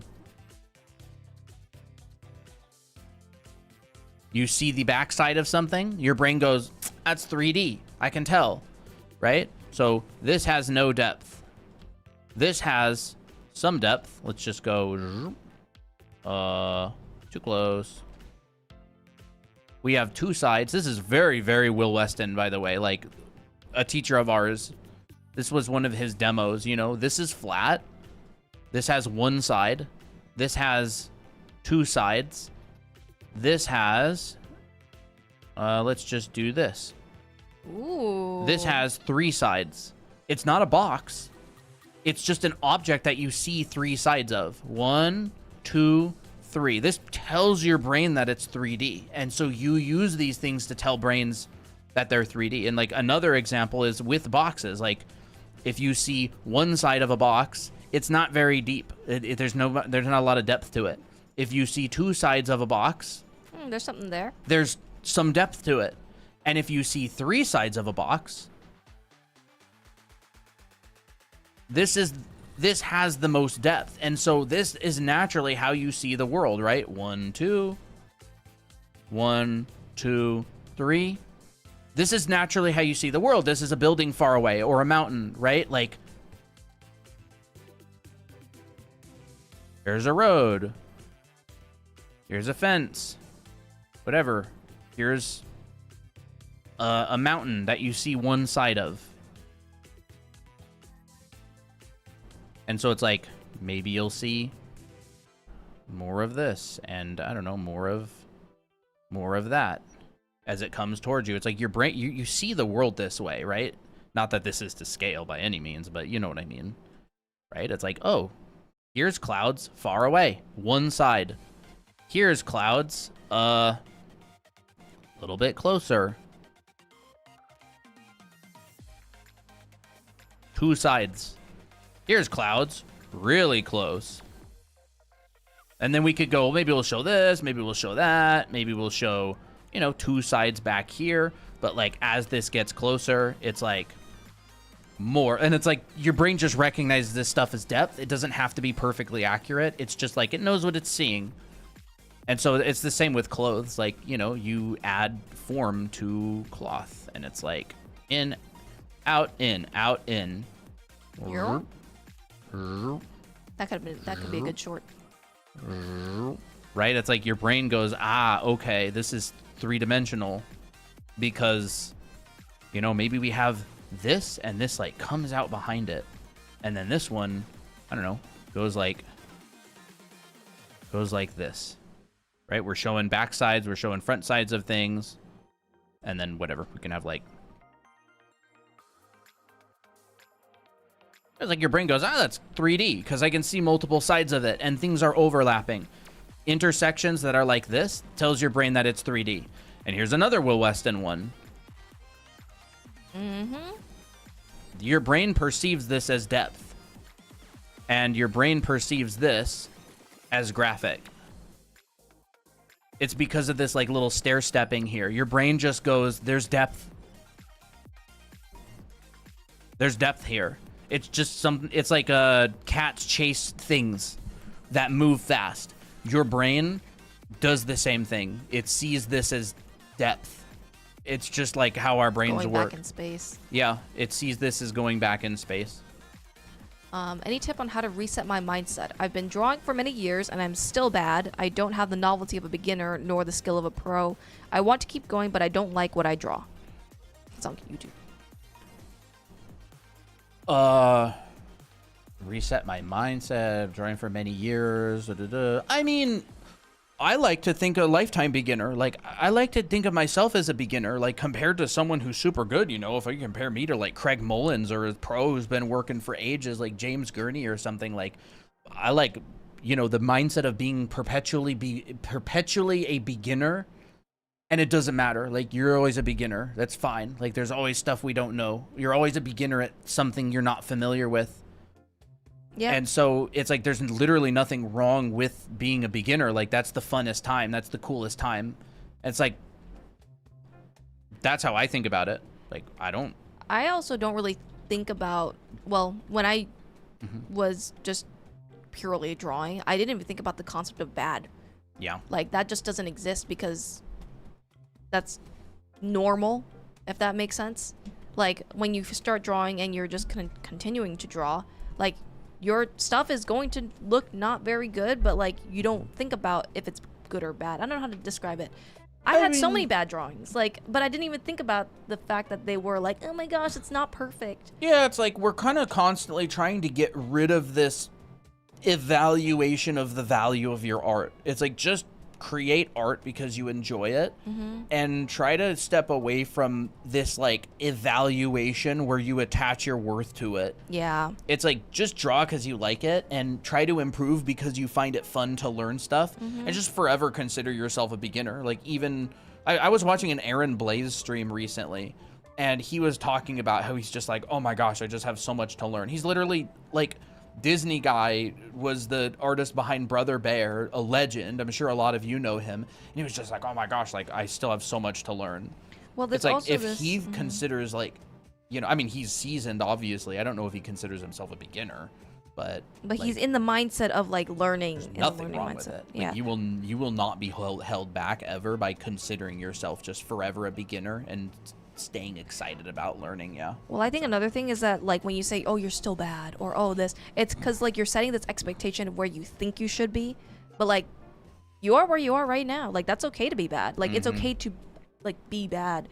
And honestly, like, just kind of be content. Everyone's journey depends on their time. It depends on, like, what they're practicing. Like, maybe you have had no idea of what the fundamentals even are, and you're just drawing straight from your imagination, which isn't very fully developed. So, like, that could probably result in not very good, I hesitate to say good or bad, but for the sake of simplicity, not very good drawings.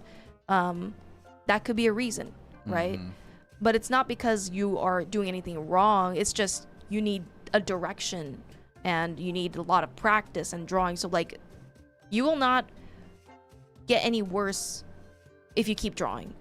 So, yeah, I don't know. Maybe that's my whole Not spiel unless on you're it. like practicing bad habits or Yeah, something. that's true. Like, That's not unless true. you're like, it's like you can hurt yourself working out, you know? Yeah. If you work Yeah, out that's like true. without bad, but generally speaking, you're It's not a life or pretty death much situation. usually not going to go in the wrong direction if you're just practicing and you focus on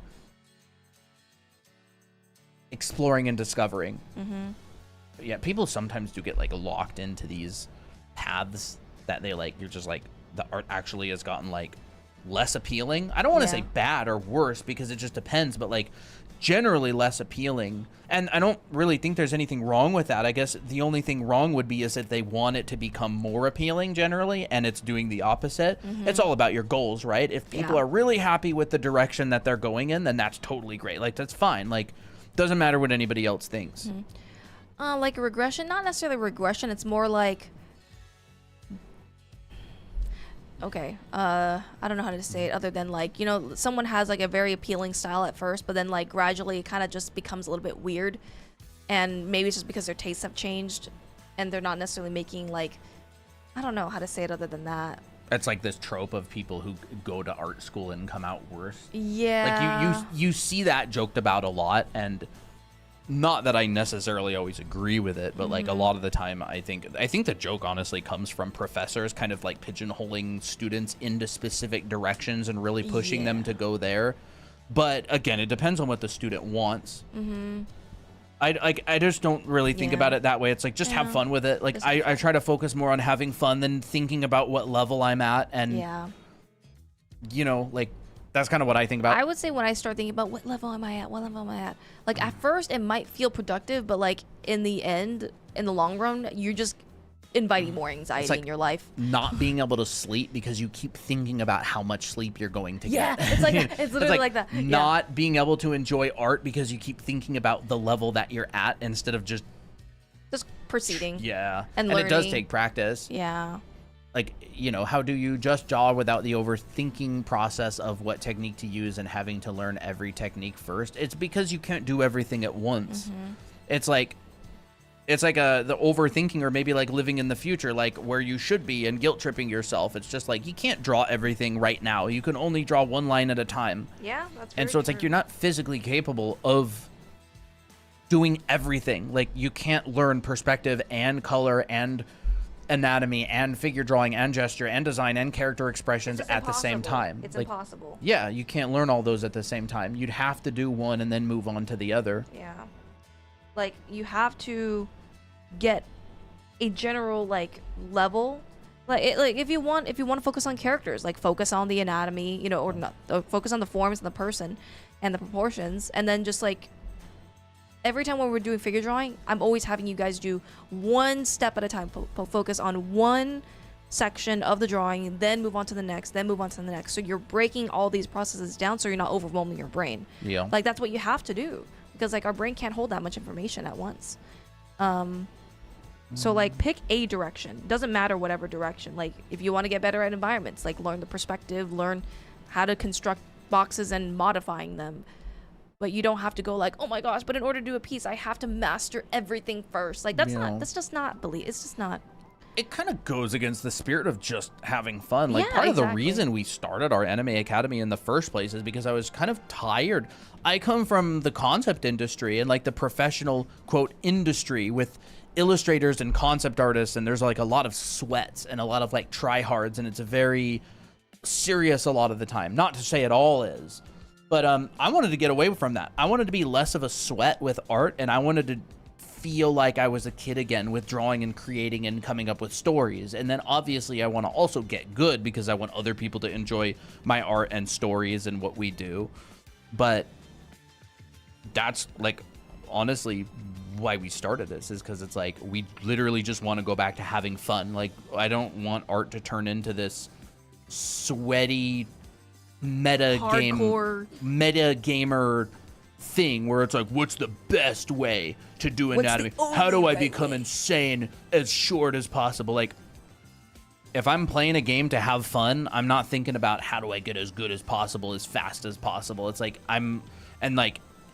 if you want that, you're not going to find it here. Yeah. You're not going to find like, and it's funny because it kind of sounds contradictory because we like focus almost exclusively on foundation and we go, if you want to get good, learn foundation. It's like this balance, right? Yeah. It's this balance. Like, we teach foundation because that's what we believe in. That's how we believe that your art can, improve and get elevated. Yeah. But we also want to have fun, and I don't do things if I don't have fun. So I'm either going to not have fun with art and end up quitting, or I'm going to have to figure out how to make art fun again, because it certainly was when I was a kid. Kids draw because it's fun, not because they're like trying to find the meta. Yeah. Well, like, I think that when the meta comes in, it's the ego talking. It's like, I want to be someone great. Yeah. But then it's like that ego takes over the natural process of learning and improvement, and it wants things now. It wants good art now, but like, it's impossible. Yeah. It's impossible. Especially if you've never done it before. Like, it's a lifelong language to learn. And it's so hard because we see it every day, Yeah, and I feel like in the age of social media and how things are headed, like for a lot of people mentally, it's like more important now than ever to think in the way of that, because it's like there's so many comparisons, there's so much comparisons on social media, and it's like I think one of the best ways to have fun with art is to not compare. Yeah. Not compare yourself at every single drawing stage. Like, I know that there's some people that are like constantly making a drawing and be like, how does this compare to this one? Am I making like heavy improvements on every drawing? Like, just take your time. Just relax. How do you balance this sweat mentality while trying to pursue an art job / business? I don't actually know. Like, the school that I went to was 100% sweat school. Like, I'm talking people would burn out after school and never want to draw again. Yeah. I burned out for years. I did not enjoy art for so long after I graduated from the school that I went to. And I managed to get it back. Like, I think it's a delicate balance. Some people just don't lose it. Like, I like to think I want to draw because I'm so excited to learn and explore. It's like a video game, right? Like, you get to a really high level in a video game, not because you want to be a sweat, but because you just enjoy playing the game so much, you learn everything about it. Like, that's kind of the balance that I think. It's like, oh my gosh, I can't wait to wake up and draw. Like, my alarm went off. Nope, I'm not going to go back to sleep. I literally cannot wait to tell my stories of my characters. Like, oh my gosh, I want to be able to show my characters the way I imagine them. So I'm going to practice anatomy today, or I'm going to do clothing studies today. Like, that's kind of the way that I think about it nowadays. It's like fueling your practice to the greater purpose. Like, some people will treat practice like practice to practice because you were told that you have to do it, and then it's like, it becomes a drag. Well, I also think there's this really interesting idea. Like, like, I really like making gym analogies. It's like, there's some people who go to the gym to hit personal records, right? Like, their PR is like they're benching a certain amount. And then there's other people who stay healthy, who just enjoy staying healthy. And I don't really think either is wrong. I think they're both right. It just depends on the person. Like, there's people who are like artsy, and there's people who are like, wow, what was it? Like art, like improvement oriented versus like artsy oriented. And I know artists who are both, like, and I think you're usually a mixture of both. You kind of like lean more to one side or the other. And I don't think there's anything wrong with being competitive. I think competitive stuff is great. Like, I mean, you got the Olympics, you got all kinds of stuff, like competitions. Like, I think there's really good area for healthy competition. Not everybody's competitive, and I think that competitive people should compete. Yeah. And if you're all one or all the other, I think usually with like really competitive people, it can become all about the competition and they stop having fun sometimes. And then maybe with like the really artsy side, maybe they don't improve as fast as they want to. I don't know. But like, think about that. Like, are you more artsy or are you more improvement oriented, and try to like find a balance between the two? I think that's like a really interesting concept. I also think of it like compartmentalizing those modes. Like, Yeah. have a fun mode and have a sweat mode. Like, if you want to be a sweat. Like, oh, when I'm on my grind mode, like I'm studying, I'm like fully focusing on the improvement side. Like, oh, I learned something and I want to apply it, so I'm going to focus on applying it. That's what homework gets you into the mindset of. When you're doing art homework, you're like, I'm on grind mode. And then when you're off of homework, you're like, I'm on fun mode. And it can be fun to be in grind mode. It's fun. Sometimes it's fun to be a sweat. Like, it's not bad or good. I think it's about like balance, yeah. And I think people have different balances. Like, some people are a sweat more often, and some people are really artsy oriented more often. I don't know. That's just, you know, take of it what you will. That's just my observations. Oh, that's pretty. I really am motivated to improve when I have like an interesting idea and I want to be able to show it. Yeah. Are you guys art teachers? Yes. Yes, we are. Yeah. I need to finish meal prep, so I might just. Sounds good. Do you want to just wrap up? Yeah, we'll just wrap up. We will absolutely be live tomorrow. This was a really fun stream. It was really fun. Don't forget, perspective classes are open. I teach the Yes. perspective classes. If you like the way that we teach things, we have an art school online, and we also have a perspective class that's live, Zoom class coming up starting June 7th. You can find all that on drawanime.com. Red button is the live class. Yellow button is the self-paced curriculum. And just if you're interested, you know, you can screenshot that. If you want feedback, you know, on your perspective homework and stuff, you know, this is perfect for you. Otherwise, oh yeah, and these both have a promotion running right now. If you get either one of those, you'll get a watercolor of your own character done, and it'll be mailed to you. Yep. So we run this promotion. Some people actually have a couple watercolors. Dahlia, how many watercolors do you have now? Like two or three? 3, I think. But we'll occasionally run this promotion, and if you get both, you'll get 2 watercolors. Yeah, and you'll get a exactly. discount on the recorded or the live class. Yeah. But anyways, we'll talk about that more Tomorrow. a time tomorrow. We go in live at 5 p.m. Pacific. That's when we tend to go live. I'd like to go live a little bit earlier, honestly, but Yeah. We'll see. a watercolor of your own character. Yup. You would basically contact me I would ask you like, hey, what's your character's references, and you know, we generally do it on streams and stuff. Yeah, we do all of them on stream actually. So, and if you're there, like, you know, I get to walk through with you, like, hey, you know, what I'm thinking of putting XYZ in this outfit. What do you think? You know, there's kind of like some back and forth feedback. But yeah. So yes, a watercolor of your own character. These are just like examples. These are our characters. This is Miki Colton's character. You're welcome, Evie. All right, and I think that's about gonna be it. Yep. We gotta do Stuff. whatever, you know, stuff. Brain rot. I don't know. Home stuff. Homesteading. Homestead. All right, everybody. But nope, not there. It's here and there.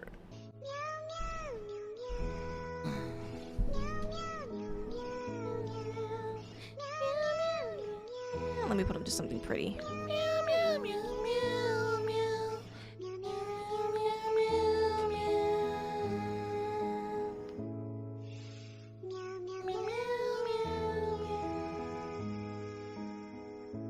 Do you want to do the heart?